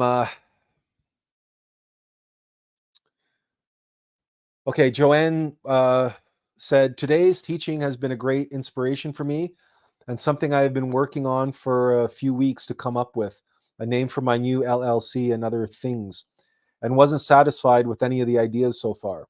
Has just now come to me as a result of being here. Wow, thank you. You're welcome. You're welcome. Kathy says, I do the same as he does. It comes from inside him. She says, it's very exciting to me. It puts me into bliss. Benjamin says, yes, that is true. Unlike humans who understand beauty more holistically, AI can only process aesthetics based on symmetry. It's quantitative. That's correct. It's entirely statistical, actually. It's based on weights, which are the AI euphemism for biases. But we explain that in the 10-minute video that we recently made on the subject, right? Leah says, that makes sense. And she said that in relation to... we should have read that out when you posted it, because I think you said it in relation to what we were saying about the sentimental heart, about the line that separates, in the same way that the line that separates Christ from Antichrist is a hairline. It's the razor's edge. It's the same thing between bliss and not bliss. Yes, in relation to the vet story. Yes. So, but the essence of the vet story is that someone can believe wholeheartedly that they're following their bliss, and in fact they're following their anti-bliss. What they cannot bear to do, and they ended up in a situation where they could not bear to live the life of a vet, and they spent 6 years of their life preparing to live the life of a vet with every intention and all the knowledge and all the self. Like, I know I was put on earth to be a vet. It's the only thing that explains my connection with animals. Right? She thought she was following her bliss. This is how subtle and clever the egos can be. Right? We cannot afford to be naive. We cannot afford to take these matters of mindfulness, right? Self-observation, self-remembering, meditation, follow your bliss, the AUM of Life, self-evident experiential knowledge. We cannot afford to just treat these as buzzwords or vague concepts in the mind that we understand in a vague sort of conceptual, huggy feely rainbows and unicorns type of way, the way the New Age does. We have to be able to internalize and connect on a deep, deep level of metamind, consciously and experientially, to the essence of what these terms and phrases and turns of phrase and symbols and allegories are trying to teach us. Because they too are just a catalyst. They too are just symbols and signs, signposts pointing us back in the direction of our being, the source of our truth, the source of our knowledge and our wisdom and our destiny, our purpose for being, and naturally, the source of our bliss. Benjamin says, yeah, I should get a dog. It will help. It might. A pet can help you. A pet might be able to help you. A cat can also help you. Cats are more aware, more conscious than dogs, but dogs can help you in their own way. We know that we got a lot of benefit from our dog. We had a telepathic connection with our dog. Now, we couldn't exactly have, complex political conversations or anything, but we didn't have to give him vocal commands, and we never had him on a leash ever. We didn't need to have him on a leash. And all we had to do is we got to the point where we didn't even have to think a command. We just had to will. And there he was, just obeying, just responding to our will. So having that kind of connection with an entity of mechanical nature can teach us a lot about the relationship between mechanical nature and divine nature, our true self, our metaphysical self. And then realizing that we have within us mechanical nature, which wants to do things mechanically and habitually, etc., right? We can talk. We can talk to our body, we can talk to our organs. We can do that mentally, we can do that telepathically, or we can do that on the level of will. But we have to develop a relationship between our physical self and our metaphysical self, that we have to develop that relationship if we don't have a good relationship with our physical body for whatever reason. And we might have egotistical reasons not to have a good relationship. We might have other reasons not to have a good relationship. And we have our own reasons why we've had a troubled relationship with our mortal vessel and the mechanical elements of our mortal vessel. But as time moves on, we're becoming more and more and more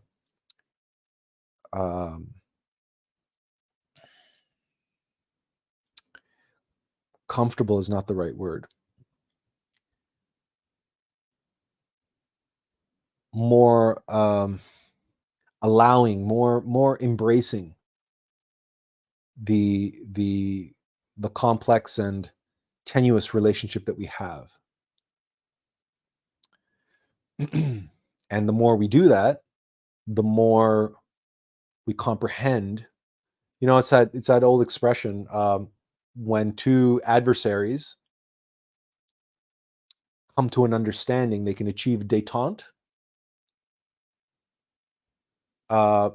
It's funny because we've been rewatching the Lord of the Rings trilogy, and at the end of the Two Towers,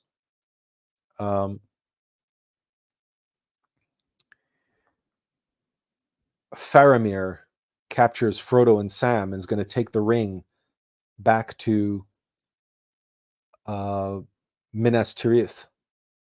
But then one of the Black Riders shows up, and there's an altercation between Frodo and the Black Rider.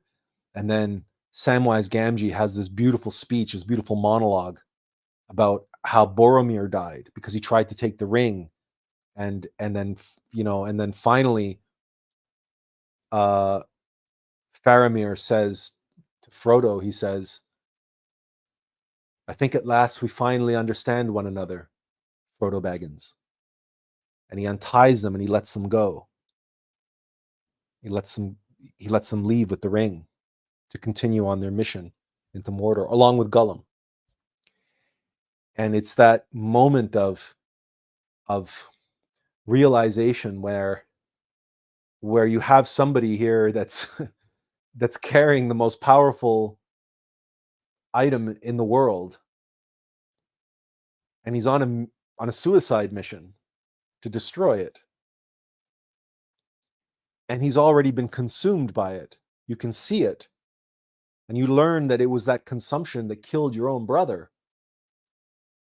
And in all of that, there's what synthesizes in the experience of seeing how Frodo interacts with the Nazgul, and the Black Rider who's riding the Nazgul, and the Ring Wraith, and he says, it seems we finally understand one another, Frodo Baggins, and he lets him go.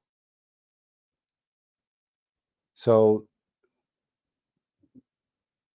we have a kind of, that's the first step to arriving at a kind of détente and having an understanding with our mechanical nature, including our egos. In my case, including my demon, right? What's responsible for my epilepsy.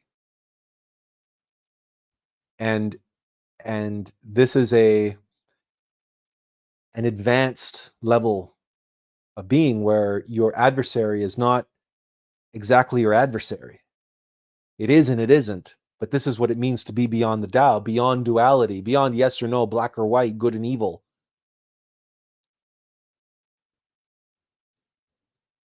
And the recognition, like we've said, in this live stream is another example of this.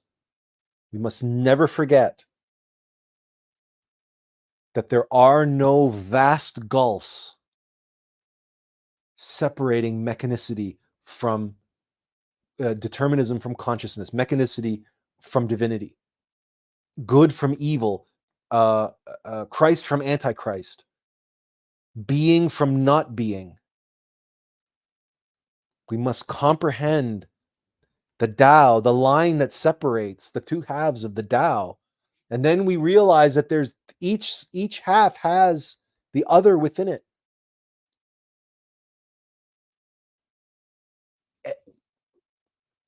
Being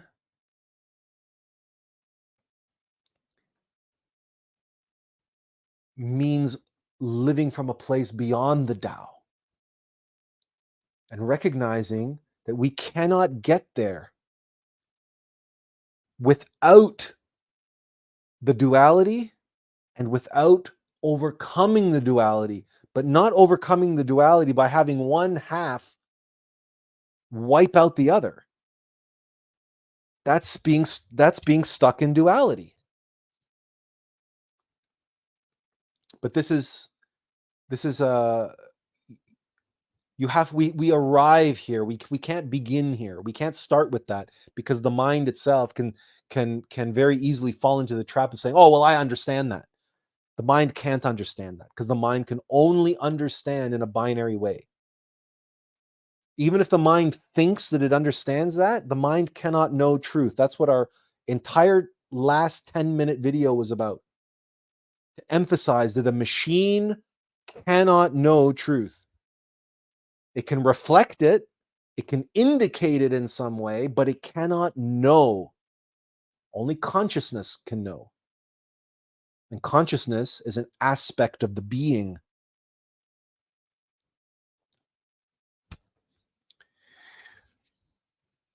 All right. So we talked about some of the practical ways of working with following your bliss. So you have to comprehend your bliss. You have to comprehend what's within and behind your bliss. It's not just enough to say, oh, that this is my bliss. And you cannot become attached to what's on the surface of your bliss, like our friend the veterinarian, because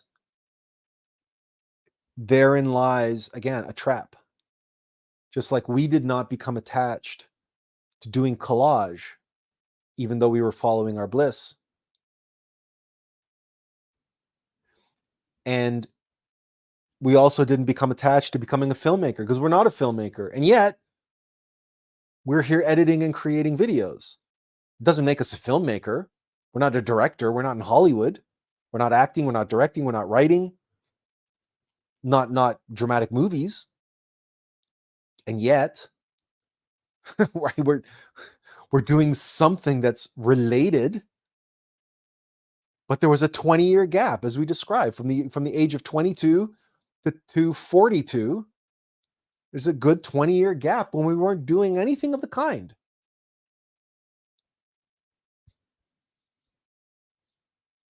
So we must trust our bliss, and we must trust wherever the breadcrumb trail leads us. And that may be away from whatever activity that we're doing that is currently giving us those breadcrumbs of bliss. You follow the breadcrumbs, not the trail that you're on, not the path you're on. Because if you're following one path through the dark wood and the breadcrumbs are taking you down that path, and all of a sudden you come to a fork in the road and the breadcrumbs go this way, you follow the breadcrumbs. You don't keep following the path.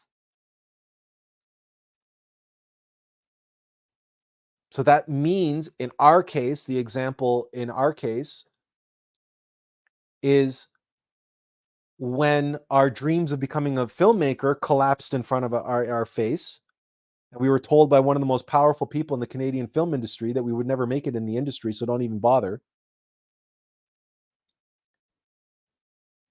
We walked out of that office with such intensity. I'll show him. I bet you if I had walked into that office with $10 million in a briefcase, he would not have told me, don't bother trying to make it as a filmmaker. Don't bother trying to make it in this industry. You'll be damn sure that my name would have been on a film as executive producer. That's how I left, to say, there's the golden rule. He who has the gold makes the rules. I had all that flowing in my head, and this intensity in my heart that I'll show him. I'm going to do what I came here to do in this life, no matter what. And all of them be damned. I'm going to follow through and I'm going to make it happen. And so I started look for money, right? Make money. So I had an English degree. So what can I do with an English degree? I can teach English. I told you the story, and I ended up 2 months to the day after I walked out of that office holding that gauntlet that he had thrown down on the ground in front of me, that proverbial gauntlet, that challenge. I picked it up and I marched out of that office, and 2 months after that, I was in Japan. And I told you the story. I stepped out of the train station. All of this is written and retold in our book. And in that moment, I became a Buddhist because I realized reincarnation was real. That I had lived in Japan before, and all of that. So now I followed the breadcrumb trail, and I landed and had the most profound year of my life in Japan, only because I had followed my bliss into that film executive's office, and I kept following my bliss right out of that office and right into Japan to teach English, which is very, very veering off the path of going to be a filmmaker, right? But that's where the breadcrumbs led me.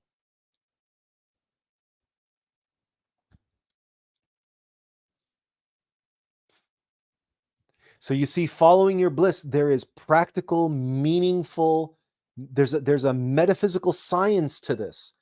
We have to be infinitely practical. We cannot afford to walk through life, follow your bliss and like the New Agers do. No, this is like rubber meets the road, practical stuff. We live in a universe of cause and effect. If the breadcrumbs go off on a tangent, it doesn't matter how much you think the path ahead of you is what you're meant to do. The breadcrumbs are leading you this way. You follow the bread. You follow your bliss. You follow the manna from heaven.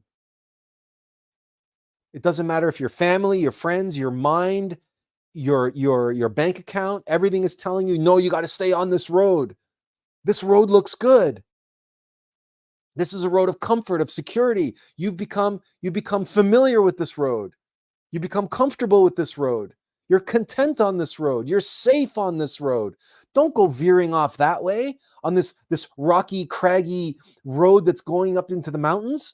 Who knows where that's going to lead you? Again, we can look to Lord of the Rings, because Frodo and Sam, all they know is they have to get to the Black Gate. So Gollum shows them the Black Gate, and they say, well, and the Black Gate opens, and they're like, well, there's nothing for it, Mr. Frodo. We better make a run for it, right? And they're about to go to the Black Gate, and Gollum grabs them, and it's like, and he says, no, he says, they'll catch you, and he'll take it. It's like he'll take the precious. The precious is always trying to get back to him. We mustn't let him have it, right?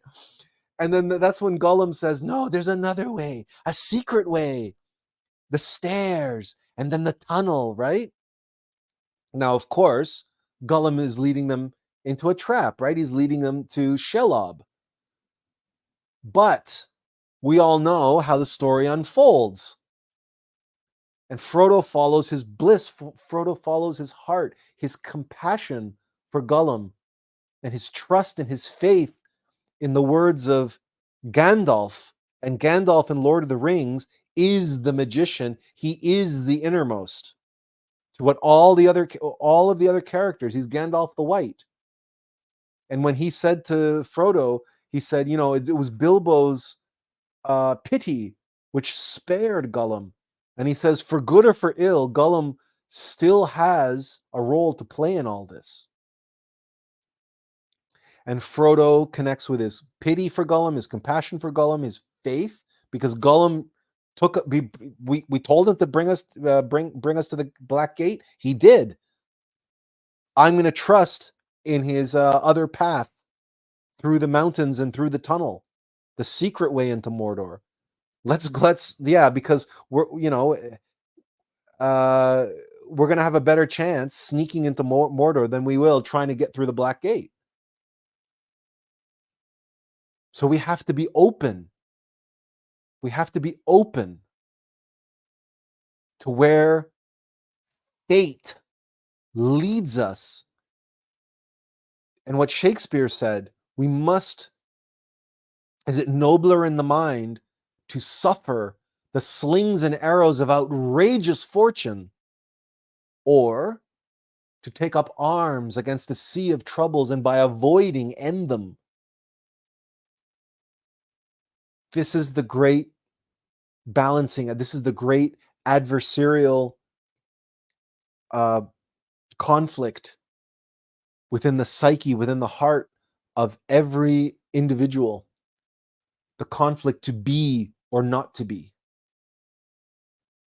To follow your bliss or to not. And the irony is that the ego will always look upon the path of following your bliss as unbearable. And your heart, your being, looks on the path on the other side of the razor's edge of comfort, of security, of contentment, of safety, of not being, of not following your bliss, of just base sentimentality, as unbearable.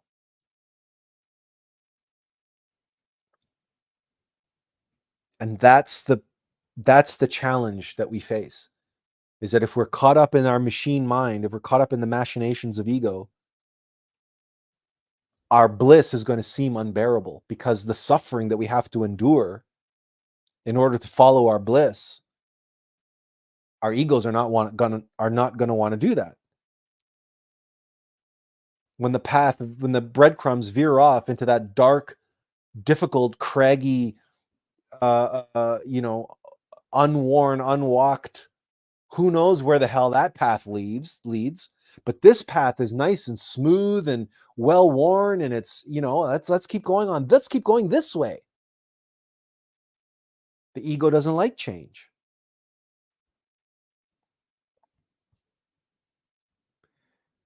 And if you feel the forces of inertia in your life, you know, the law of inertia, the second law of motion, things like to keep on doing what they're already doing, even if they're not doing anything. Esoterically, we call that laziness. It's called the conservation. It's called the physical law of the conservation of energy. Because following your bliss takes time, takes effort. And if you have money, it might take money. And if you don't have money, it might still take money. But you have to work with what you have. The potter works with the clay that's on the wheel. And you will find a way. You will find a way to follow your bliss, no matter what you have to work with.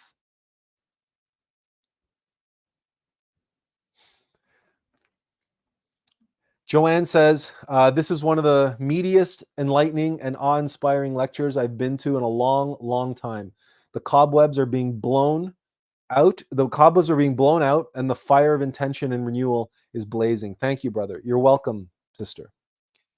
Kathy, she's tickled pink. She loves the Frodo, Samwise, Gollum stuff. She's tickled pink by that. Okay. We think we've covered it. If we haven't, this is your opportunity to ask questions or make comments.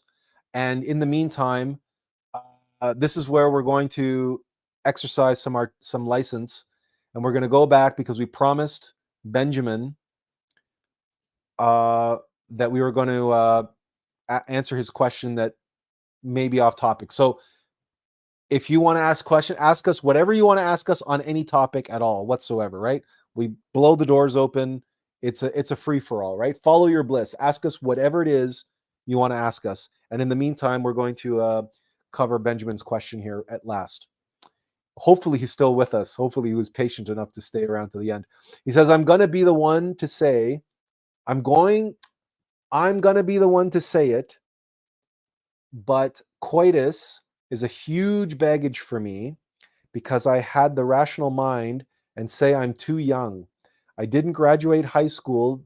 The excellent coitus is just going to be the wrong reason for me to consider staying with her. But now I'm in my late 30s and still single, but no doubt I haven't gone through unnecessary drama, but sometimes think I should have went for it. Life is a conundrum. Okay. So,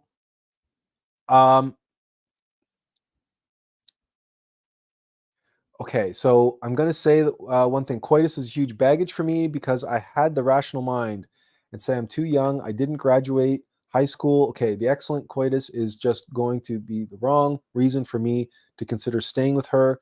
But now I'm in my late 30s and still single. But no doubt I haven't gone through unnecessary drama, but sometimes think I should have went for it. Life is a conundrum. Okay.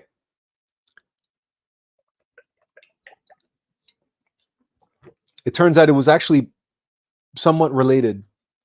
It just, we thought it was going to be about sex and sexuality, but it's actually not. Benjamin, we have in the past talked about our lives, and he says, good. He says, yes, I'm still here. We've talked about how our lives are broken out into 7-year segments because it's the organizational law of the universe, the law of 7. So we have 7 colors in the rainbow, 7 chakras, 7 deadly sins, 7 notes, 7 octaves, etc., etc., etc. And we have 7 periods in our life. You're in your late 30s, which means you're approaching your 40s, your early 40s. Have you ever heard of the concept of the midlife crisis and how many men end up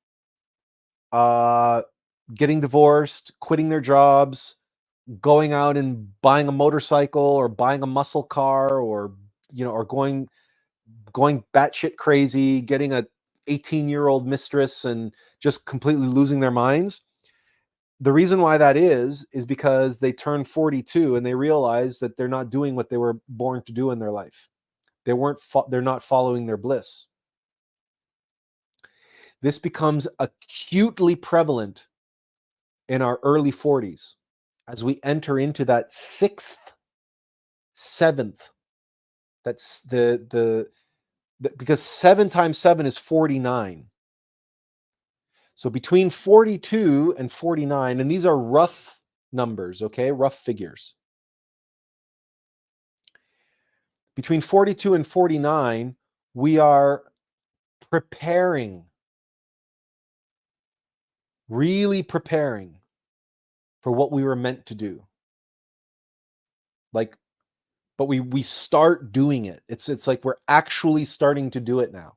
We were being prepared all through our teens and 20s and 30s. We were going through what we needed to get through, and a lot of stuff we needed to kind of like get out of our system, right? But when we hit our 40s, we now start realizing that, hey, there's something I got to do, and I just got to start doing it. I have to start following my bliss. And it might not feel like bliss in a weird way. It's just something I got to do. I got to do something. And the problem is that people who live in a very materialistic type of mindset, they end up not knowing what the hell they're supposed to be doing. They don't know about following their bliss. So they end up buying sports cars and getting mistresses and getting divorced and doing all kinds of, again, batshit crazy things because they're stuck in the donut and they don't know how to fill the hole in their heart. But as you approach your 40s, you know that there is this void inside of you. And you know after today what that void is and how the only way it can be filled is with bliss. And that bliss comes from inside of you, not from outside of you. So you can't plug that hole with anything from outside. So you don't have to worry. The signs will appear. The breadcrumbs will show up. And if you observe yourself, you pay attention, one eye in and one eye out, and remembering your Divine Mother, you will recognize what those breadcrumbs are. And when you pick one of those breadcrumbs up and you digest it consciously, you will feel the bliss.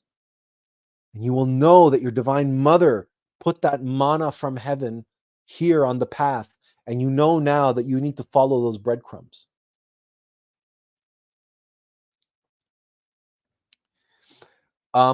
Okay. He says, thank you. Midlife crisis lasts quite a long time. It only lasts a long time if you don't comprehend what we were talking about today. The midlife crisis never ends for anybody who doesn't understand what we're talking about, who don't know about the follow your bliss and the 7 times 7 and it'll keep lasting all the way into their 50s and beyond and all the way to their deathbed. Their midlife crisis, they won't feel the intensity of the midlife crisis anymore when they're on their deathbed, not in the same way that they did in their early 40s, because an 80-year-old doesn't run out and get a mistress. Well, maybe they do, maybe they do, maybe they don't. I don't know. But the point is that the intensity of the midlife crisis is the intense, jarring, shocking you into awakening that say, oh, wait a minute, I'm here, I'm need to do something in this life, and the current path that I'm on, I'm going down the wrong path. I got to follow these breadcrumbs. But again, the problem is that if you just treat it like a midlife crisis and you're like, oh, now I have free reign to try to fill the hole in my heart with anything and everything I can shove in there, well, then of course your midlife crisis is going to last a long time. But if you recognize it for what it is, that there's a hole in my heart and it has to be filled with bliss, and that bliss comes from within, and that the only way to get bliss from within is to surrender and to follow the breadcrumb trail that's been set out for me, is in other words, to embrace my destiny. If you comprehend that and you live that way, then your midlife crisis will be short-lived. It will be very short, because you will begin living your bliss. You cannot have a midlife crisis if you are following your bliss. The two things are incompatible. You only have a midlife crisis when you're not following your bliss. And the midlife crisis is there to try to get you on to following your bliss. That's right. Follow the breadcrumb trail. And earlier you said, yeah, I guess I'm in there either alone or accompanied, but there's always something to busy us, right? So I'll give you my example, because again, it's speaking in abstract concepts is great, and talking about donuts and holes in the heart are fine. But what really crystallizes this is that when we were living in Toronto and working on Peapod Life, and everything collapsed, and the housing market went, everything went, the gentrification of the housing market, and the flow of income from Peapod collapsed, and everything else, and I was moving from basement apartment to basement apartment. I eventually had to move in with Wolfgang. I couldn't afford anything else, and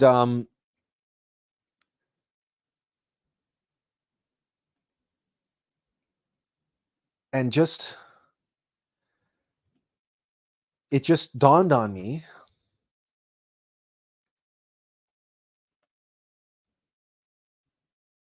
I had already begun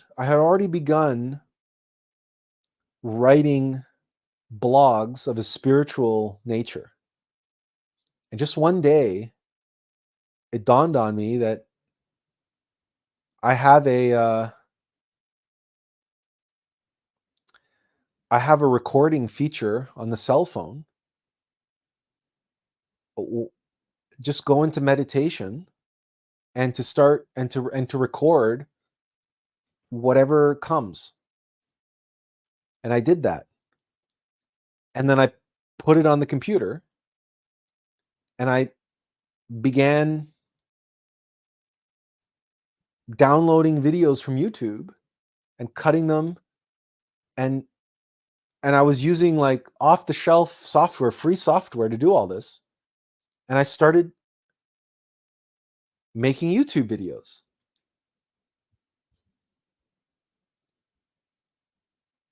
And between them and our blogs that we started writing of a spiritual nature, we started doing all this just around when we were 40. No job, we would lost our income, and just our whole life collapsed in on us. And we began doing all that. 10 years later, exactly 10 years later, we published a 355-page book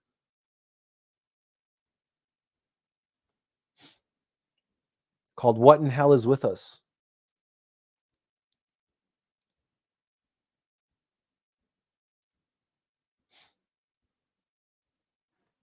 We began working on it in absolute earnest when we were 49 years old. We published it within a year. So we are now in our 7 times 7, 49. We are now living our bliss, living our life's work. We've been living our bliss since our 20s. Well, even before that, following our bliss. But all of that was just preparation. And the last 7 years in our 40s was just preparation. And you know how much in those 10 years that we wrote between the 9 years between 40 and 49, you know how many articles from our blog that we lifted from? in order that became chapters in the book, that became the first draft, or the very rough draft of the chapters of our book. Because it turns out we had been preparing to write this book for the past 9 years. We've been writing the first draft of this book. It was called Our Blog. And we were being prepared in the previous 20 years in different ways. And we were being prepared for the previous 20 years of that in different ways, because our life's work, we can look back in retrospection, we can tell you, and we do in our book. This is what the entire first chapter of our book is all about. Showing the reader how our entire life was preparing us and gearing us up for writing this book. And this book is only the beginning. This is not the end. This is the spearhead of a whole new enterprise of bliss.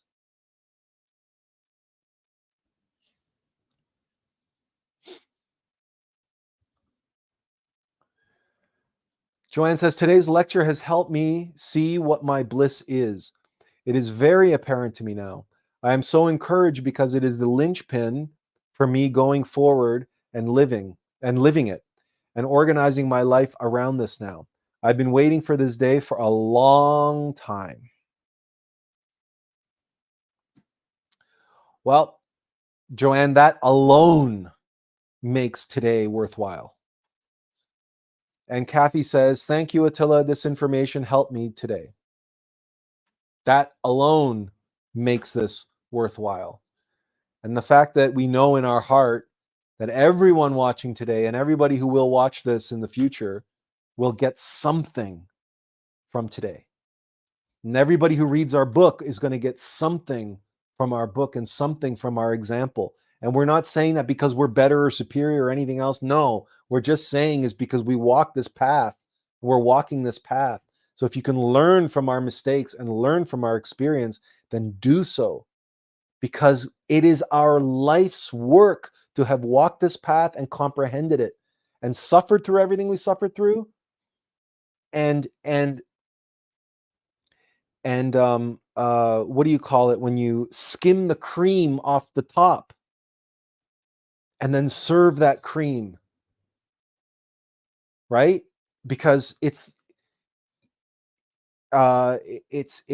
we went through all of this to reap something of value that we can give to humanity and give to all of you so that you can benefit from it. If we can help you follow your bliss, then that is our bliss. You see? That is our bliss. Our bliss is helping others find and follow and fulfill their bliss. And as a result of that, some point down the road, self-actualize, self-realize, and be all that they can be. Whatever that is for you and your level of being and your innermost being.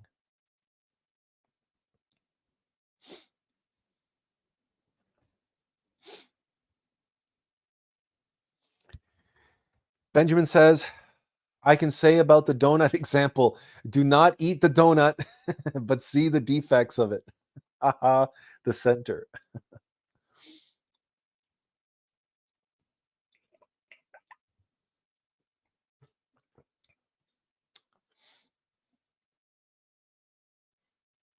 Yeah, the problem with the donut analogy is there's no good way to explain filling the hole because you don't put anything in the hole of a donut. Jelly donut maybe, but again, it's like no matter how much you try to pump it full of jelly, it always drains out again. But if the jelly is being put in there by your being, if it's divine jelly, if it's royal jelly, if you want to use the beekeeping analogy, it's royal jelly. So of course it's magic and and everything else. Well, then good, and then it's drained out again. But you got to fill it up again. But if you try to fill it up with worldly jelly, then it's no good. It's no good. It's just sweet, sugary garbage. and it's never going to satisfy you. You're going to remain unfulfilled. If you eat donuts, you're going to remain unfulfilled. If you eat jelly donuts, you're going to remain unfulfilled.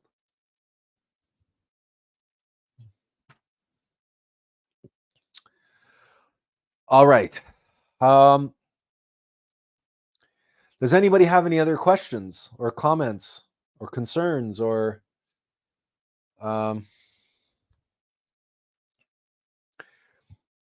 we'll be honest with you, we were hoping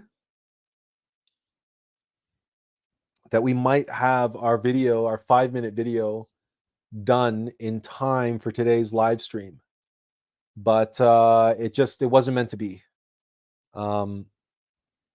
And we're just finding this particular video is it's more dynamic. It's a little more involved. It's a little more,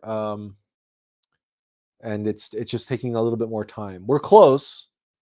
We're within 30 seconds to a minute of being finished. We have about 30 seconds to a minute still left to find video clips and images and animations to link it together. So without, barring any unforeseen circumstances, it should be online tomorrow sometime. So if you haven't already, make sure that you're subscribed to our YouTube channel, or that, of course, you're following on Facebook or whatever, because we'll post it there. We've been neglecting the blog, unfortunately. We're not very good at that, and we're not very good at updating our Instagram. But again, because we're doing all of this by ourselves, right? And I guess we get a little bit myopic in that way. We don't multitask well. We do better when we focus our attention. So there's a lot of things that on the go. So but keep an eye out for that video. We think you will find it not only valuable, but at 5 minutes, or maybe it's a little bit over 5 minutes, but it's definitely under 6 minutes. So at 5 minutes, it's something that you can very easily share with others as well. And it's the kind of video that we hope someone watches it and they go, yeah, I can see that. I can see the reality of that. And I can see how, and it's something that we hope will help people, do that self-reflection, or if nothing else, maybe get them to consider expanding on the information that's in the video, because 5 minutes is still only 5 minutes. It's going to be dense, but it's still only 5 minutes. So there's a lot more fleshed out in the book, right? So Benjamin says, yeah, bad jelly, no good. And Leah says, you mentioned epilepsy being your demon. Can schizoaffective disorder be a demon? Okay. Just about everything on the autism spectrum, schizophrenia, Asperger's, bipolar, ADD, ADHD,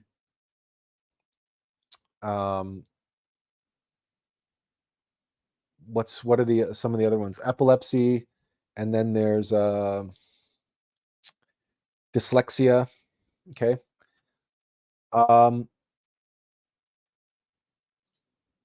No, we're answering it now, Leah. She asked if it froze for a second. Did you get my question? Yeah, we got your question and we're answering it now. So everything on the autism spectrum, including, all the autism spectrum, what they call autism spectrum disorders, they're all a form of demonic possession. Now, that shouldn't alarm anyone.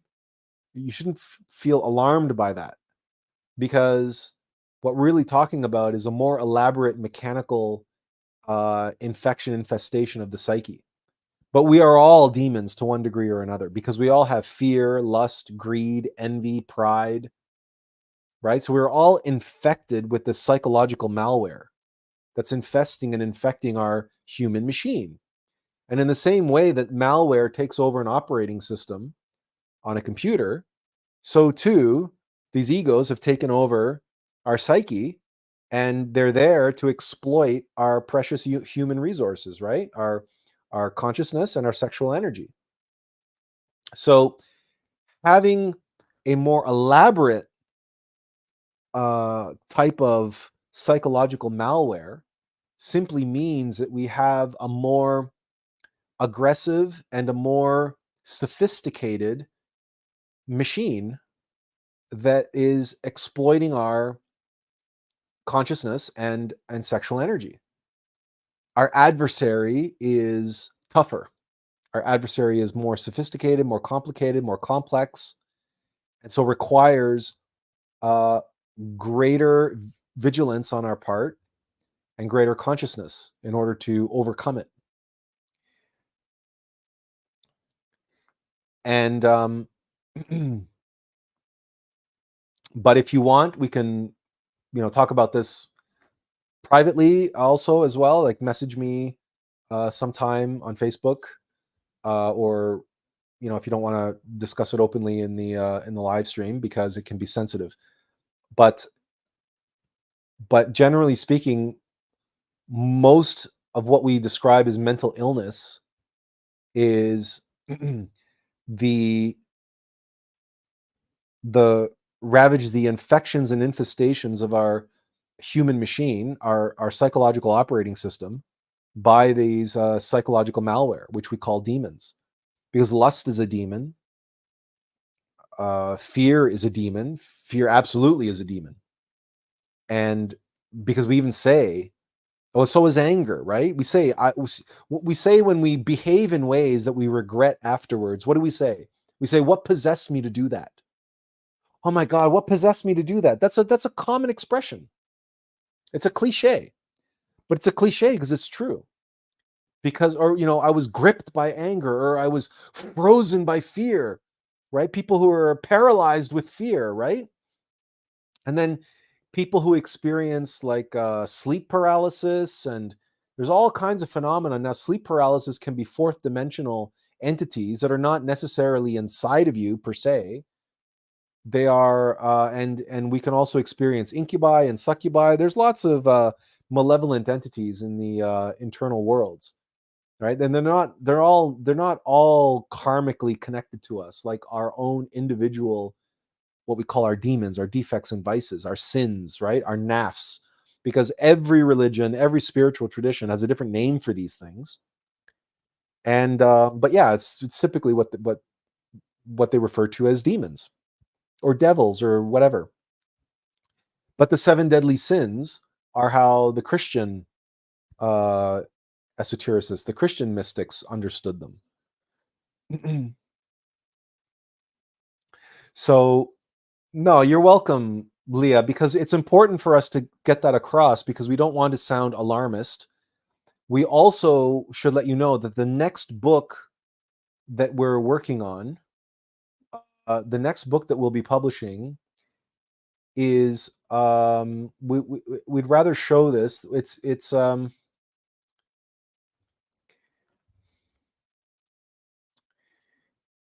here. Let's do it this way. Okay, so this is our website, and we say, obviously, on sale now is, What in Hell is With Us, and this is the trailer, and this is a description of so on and so forth. But here's the next book that we're working on. It's Fear. Face the faces of and freedom from fear. This this book is going to be based on our experience living with a demon that's responsible for our epilepsy. It's a very powerful demon of fear. And it's responsible not only for our epileptic seizures, but also our chronic depression. And it's responsible for some other metaphysical consequences, metaphysical effects. So, for example, we have mild Asperger's syndrome. Our clairvoyance is shut down. We don't feel energy in the same way that many people do. We don't, because we have this entity occupying our lower levels, our metaphysical bodies. But as a result of that, You know how blind people, they develop their senses, they develop other senses because they can't see, so their hearing is much more acute, and they have like they can even develop a sixth sense, and they can feel energy, they can feel a lot of things, right? So they develop a kind of clairvoyance because their physical eyes are blind, right? The same thing happens metaphysically. If certain uh, metaphysical senses are blocked, then we have a tendency to compensate, because our consciousness will shift, and we will develop other um, senses if we are able to, if we've developed those bodies, if we are in possession of those bodies. So in our case, our clairvoyance is on a seventh dimensional level. So the world of Absolute. It's one of the reasons why we're able to see the word of God everywhere, and why we're able to discern the AUM of Life, which is the meta paradigm by which everything comes to be or not to be. The AUM of Life, obviously, we write it about in our book, and it's to be the next book that we write about. Okay, the Revelations and Revolutions of AUM. This book is going to be our magnum opus in terms of metaphysical science. We don't know when we're going to be able to complete this particular book. This one's going to be pretty short and sweet. F fear, and it's F and the three asterisks because it's face and faces of and freedom from fear. But this is going to be related to what we're just talking about. So, but all of this comes from the fact that we have what we like to call our house guest, right? An entity that shares our human machine with us. And the fact that we are unable to occupy certain floors of the human machine because those floors are already occupied, that means we occupy the higher floors. And from that higher perspective, those higher dimensional floors, we have our consciousness there, and we perceive everything on those higher dimensional, more subtle levels of reality. And one of those levels is the level of Absolute, the world of archetypes. And that's what allows us to be able to have access to these fundamental, essential truths that are archetypal and pattern oriented. And then we can bring that down and have that reflected. So that's the clairvoyance that we have when we look at nature or we look at any situation.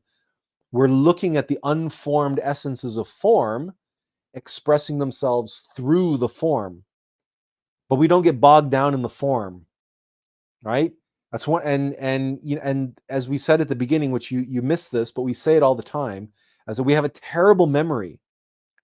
We have terrible memory. So we even have a shitty memory for remembering form, like words and names and labels and everything else, right? So it's like we're impaired in so many ways, on so many levels, because our work is all about bringing those levels of reality that most people are blind to,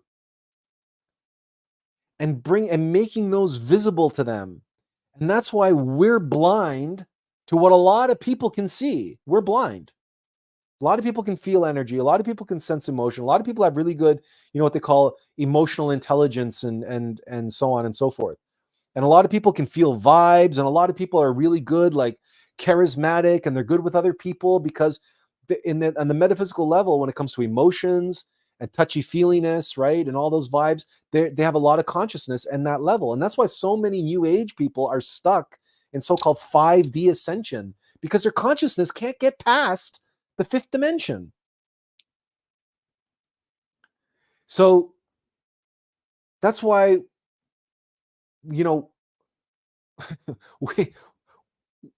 we're at the sixth dimension and up, and our intellect is in the service of our meta mind, right? Our consciousness. and our being. That's why we know our name, Attlas, right? And this mortal vessel is just a stenographer. It's just a voice box. And part of what allows us to be this way is that all of our consciousness, out of necessity, had to be reserved in those upper levels, and we were never really got bogged down in the bullshit. And when we did, if we did allow our consciousness to go to those levels, guess what? The demon was there. And then we existed as a demon, ruled by fear and the desire to control. You see? And this is how, when we say the Black Lodge works for the White Lodge, and we say, you know, when you comprehend the AUM of life, and that our adversary, what is our adversary really there to do? Our adversary is there to make us stronger. What doesn't kill you makes you stronger. In a game of chess, your opponent is your adversary, but not your enemy, your adversary. And on the board, when you're moving the pieces are ruthless. They have to be.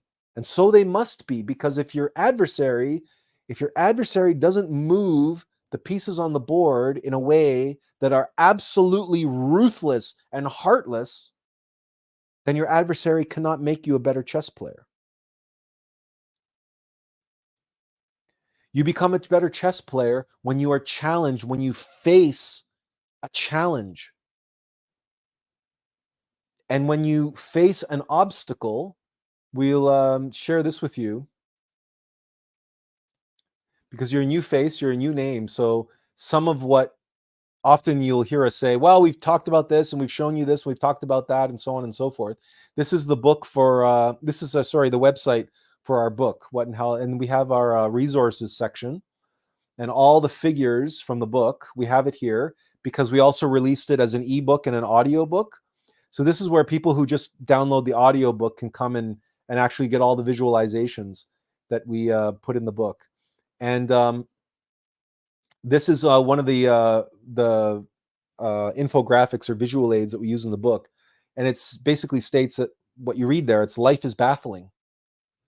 And if you know about flow forms and living water, what makes water come alive and structures water and makes it vibrant, living water, and it energizes it, and it increases its capacity for to store to carry dissolved minerals, and it makes it fresher and more enlivening, and it makes the best water possible.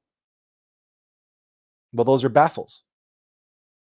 That's why in nature, rivers go over rocks and rapids, right? And all that churning of water, as the water encounters baffles, it causes them to swirl in the spiral pattern of the AUM of life.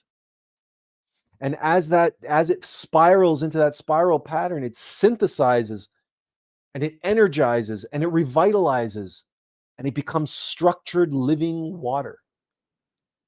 And whether it's the flow of water or the flow of life, this is what baffles do to us.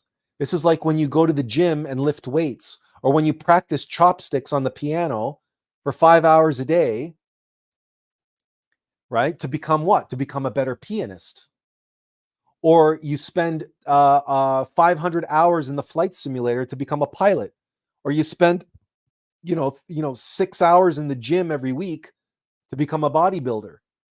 It doesn't matter what you do. You have to lift weights. You have to face the baffling nature of life. You got to face the opposition. You got to suffer. And you have to overcome the obstacles that are presented to you. That's the only way to improve. That's the only way to grow. And to become a master, a spiritual master, a master of truth, a master of light, a master of love, the obstacles that we face are inside. They are within. They are our demons, the mechanical entities that are in every way trying to deter us.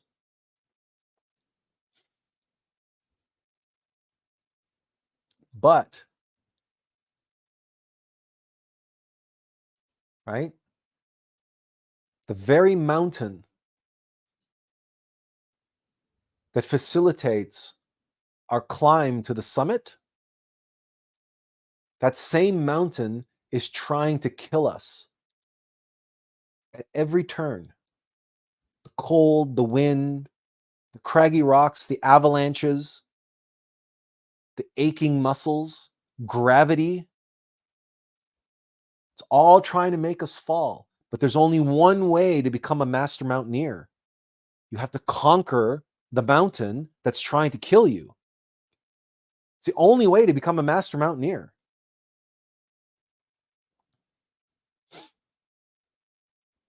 And the fact of the matter is that the mountains inside of us are very treacherous indeed.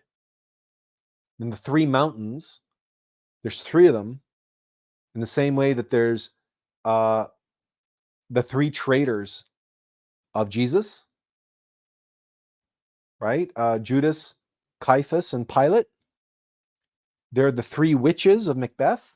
There's the three furies of Homer's Iliad. Was it the Odyssey? It's the Iliad and the Odyssey. And there's the three murderers of Hiram Abif. There's even the three hyenas in The Lion King. They always come in threes. And that's because we have the three mountains. They also represent the three brains of our mechanical nature. Our mental, emotional, and motor, physical, instinctive centers. Mind, heart, and body. So they're the catalyst for our mastery, but they're the obstacles that are trying to prevent us from achieving mastery. This is the essence of moving past duality and recognizing in the AUM of Life the nature of the Tao.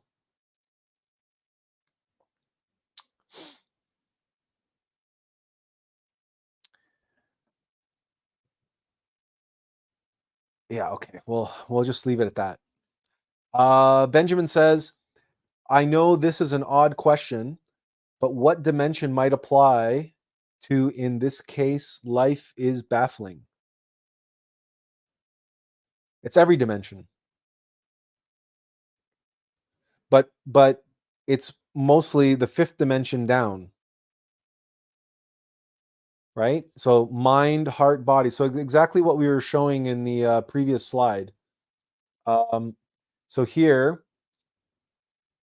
it's so the mind has the superior and inferior, and the heart has the superior and inferior, and the body is generally speaking inferior.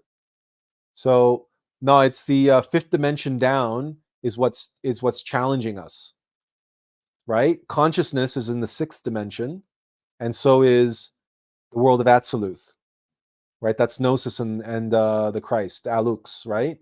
Is in the seventh dimension. So what we're showing here is, you know what? In the book, it's this figure that's in the appendix. Benjamin, you can see. You know what? We haven't done this in a while. Let's do this. Hang on one second. Let's see now. We do Windows Shift S, and we snip. What's this window? Window snip. Okay. Window snip.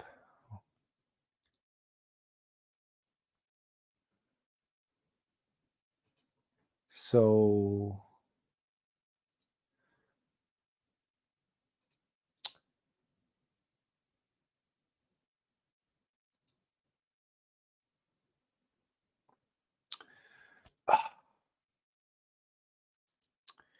I tell you, Microsoft, boy, when it doesn't want to work, it just doesn't want to work, does it?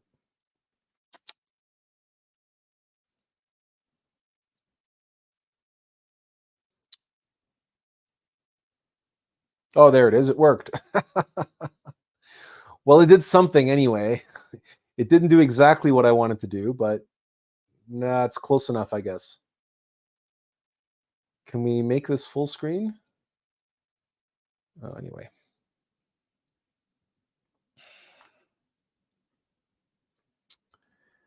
Okay. So this might be a little bit fuzzy, but okay. So here you can see the dimensions, Benjamin. And we should be able, okay, so there's seventh dimension, sixth dimension, 5, 4, 3. Okay.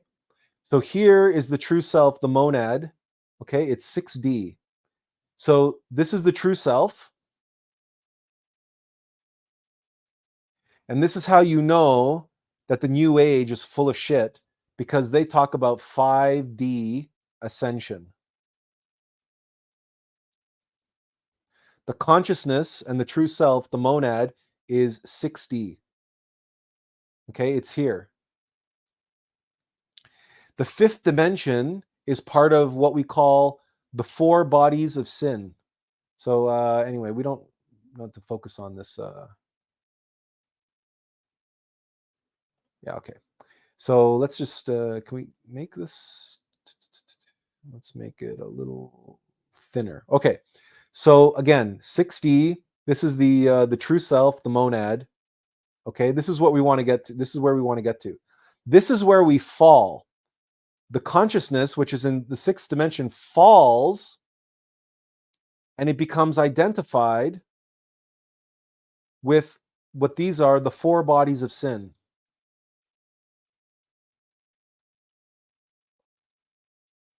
Because sin, as we said, are egos.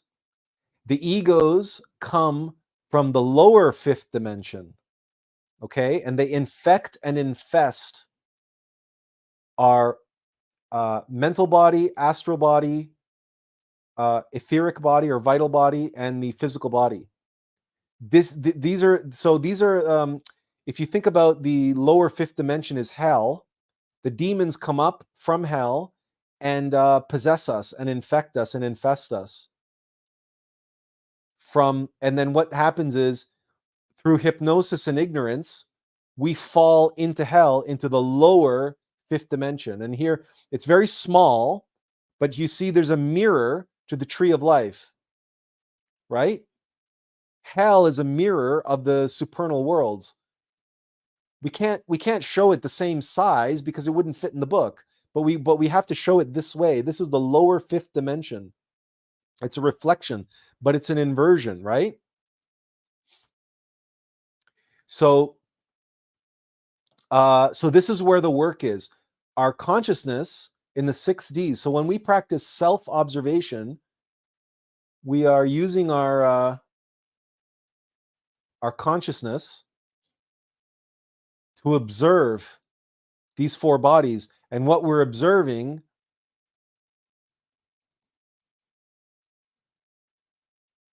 are our egos, right?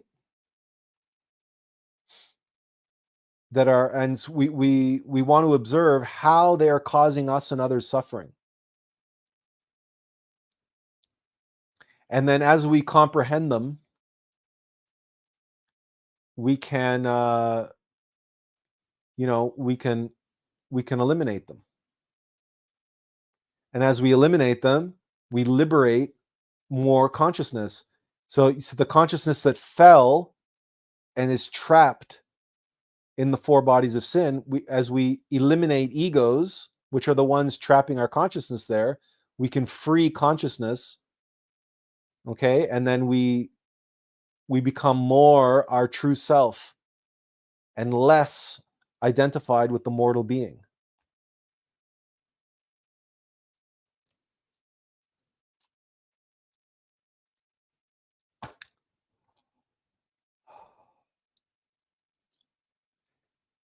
Benjamin says, on that note, it helps correct my thinking there. Thanks. And makes way more sense now with the lower fifth dimension. He says, correct the manifestations of our ego.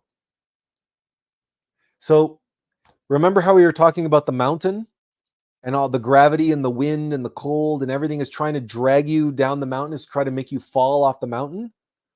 All of these egos, these demons, come up from hell to try to get their claws into us and drag us down back with them into hell. It's like all the mechanical forces that is trying to make the mountaineer fall off the mountain into the valley below, into his death, to his doom. So it's all of our skill, all of our consciousness, our conscientiousness, and all of our strength and willpower, and our skill and our study and our practice that allows us to keep moving up the mountain and fight off the wind and the cold and the sore muscles and the jagged rocks and everything that's trying to pull us off the mountain. It's just like, it's just like any adversary. It's just like anything that's fighting our progress. We have to, the more that they hinder our progress, the more we have to develop to overcome those obstacles. It's just that it's there's no other way about it. There's no other way. There's no other way forward.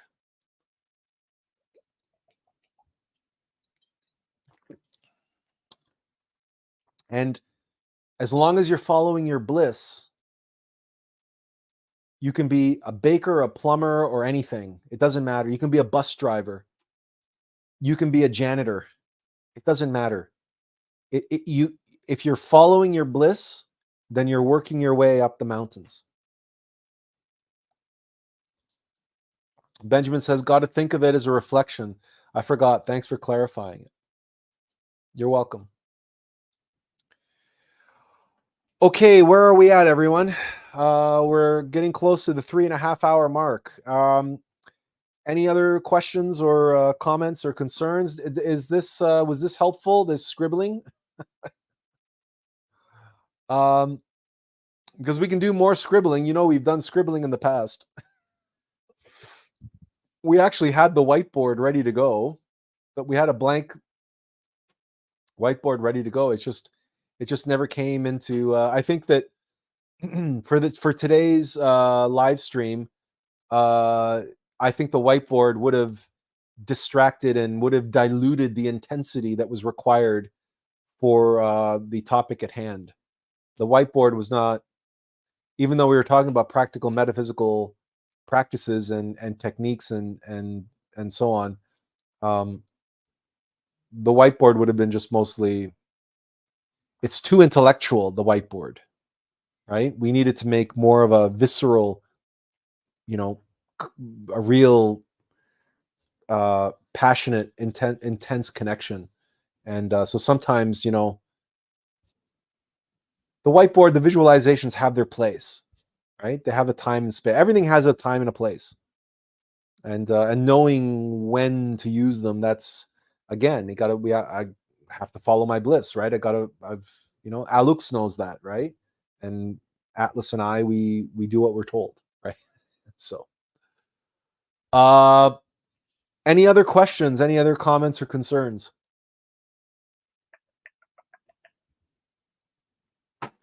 We'll give you a minute to type away if that's the whatever be the case.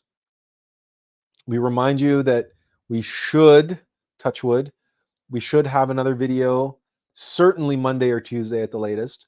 We're also going to be working on a short, which I guess in Facebook and Instagram terms, they call a reel.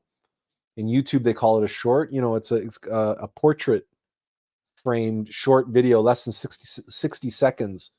It's going to be the first one of those that we're trying to do, and we'll see how that goes. There's a bit of a learning curve with us for all of this, this technology stuff, getting it organized and getting it going. But we also received a bit of a boon. We went into a fair amount of debt publishing this book and the audiobook and everything. So we actually have, and it's It's substantial debt, and it's on our credit card.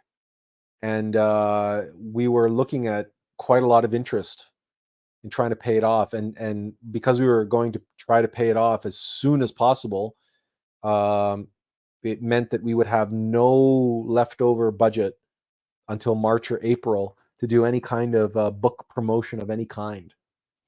But the universe, our Divine Mother, orchestrated a deal whereby we were able to do a balance transfer.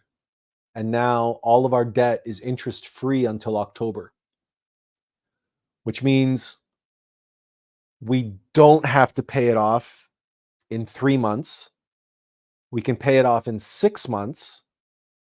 And that will give us some breathing room and some leeway to be able to make a small investment every month beginning in February. We will be able to hire some outside help to help us in the marketing and the promotion of the book on social media, Instagram, Facebook, elsewhere.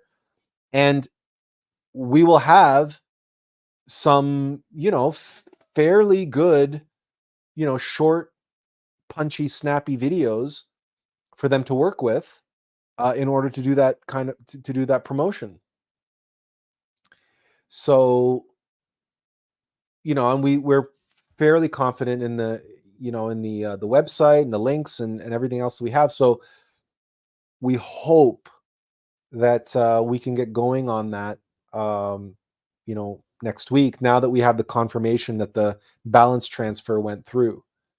So as of right now, we have effectively zero interest accruing debt. We still have the debt. It's still significant, but it's no longer accruing any interest until October, which is a tremendous burden lifted off of our shoulders, financial and otherwise. So again, that was just a wonderful serendipitous gift given to us from our Divine Mother to be able to continue our work and not have to worry about all these heavy big interest payments and stuff. So the blessings are showing up, and we are confident, as long as we keep following our bliss, that they will continue showing up. And although this year might be a year of great patience and determination and diligence, and we just have to keep plugging away, doing what we're doing. We got to do at least one of these videos every week, and preferably 2. If we can do one short video, we're going to keep plugging away.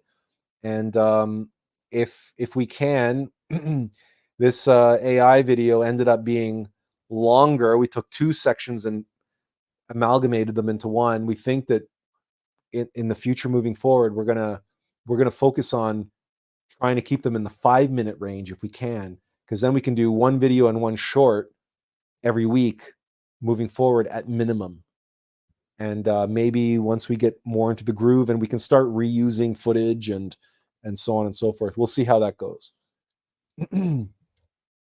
But we remind you that if you haven't gotten a copy of the book, then we encourage you to do so, because we think that you'll get a lot out of it.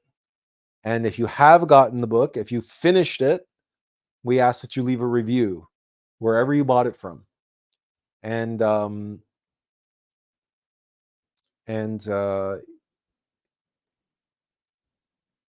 recommend it, share, like any of the videos that we do or whatever. If you like them, if you find them valuable, if you find today's live stream valuable, you do us a great service just by sharing, and just by, if you're on YouTube and you watch something of a certain topic and you say, oh, you know what, Attlas has a video on that, then post a link in the comments. It's very quick. You can just say, hey, you know what, you guys, if you think this video is saying the truth, you got to watch the short 5-minute or 10-minute video, and then you'll really get the answers, or whatever, right? You just leave a quick note and leave a link. It's not so much that we're interested in having everybody,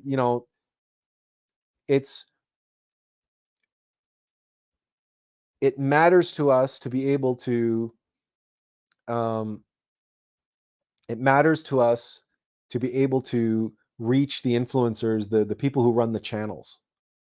And if they see certain videos, certain channel being referenced more often or recommended more often, not only will the algorithm recommend it more, but also these influencers, these people who own these platforms and run these platforms, have a higher likelihood of getting in touch with us or looking at our stuff and saying, you know what, he might be a good guest to have on our channel. And that's really ultimately what we're looking for moving forward, because we don't have enough followers and subscribers on our own channel to really make any difference from that standpoint. But from a content standpoint, we are a leg up on just about anybody. And you know this because you come to these live streams. You know that you hear things here that you don't hear anywhere else, or you hear them presented in a way that you don't hear or see presented anywhere else. We're confident in that. Not to say that we're better than anybody else, but the way in which the message we deliver and the way in which we deliver it is unique.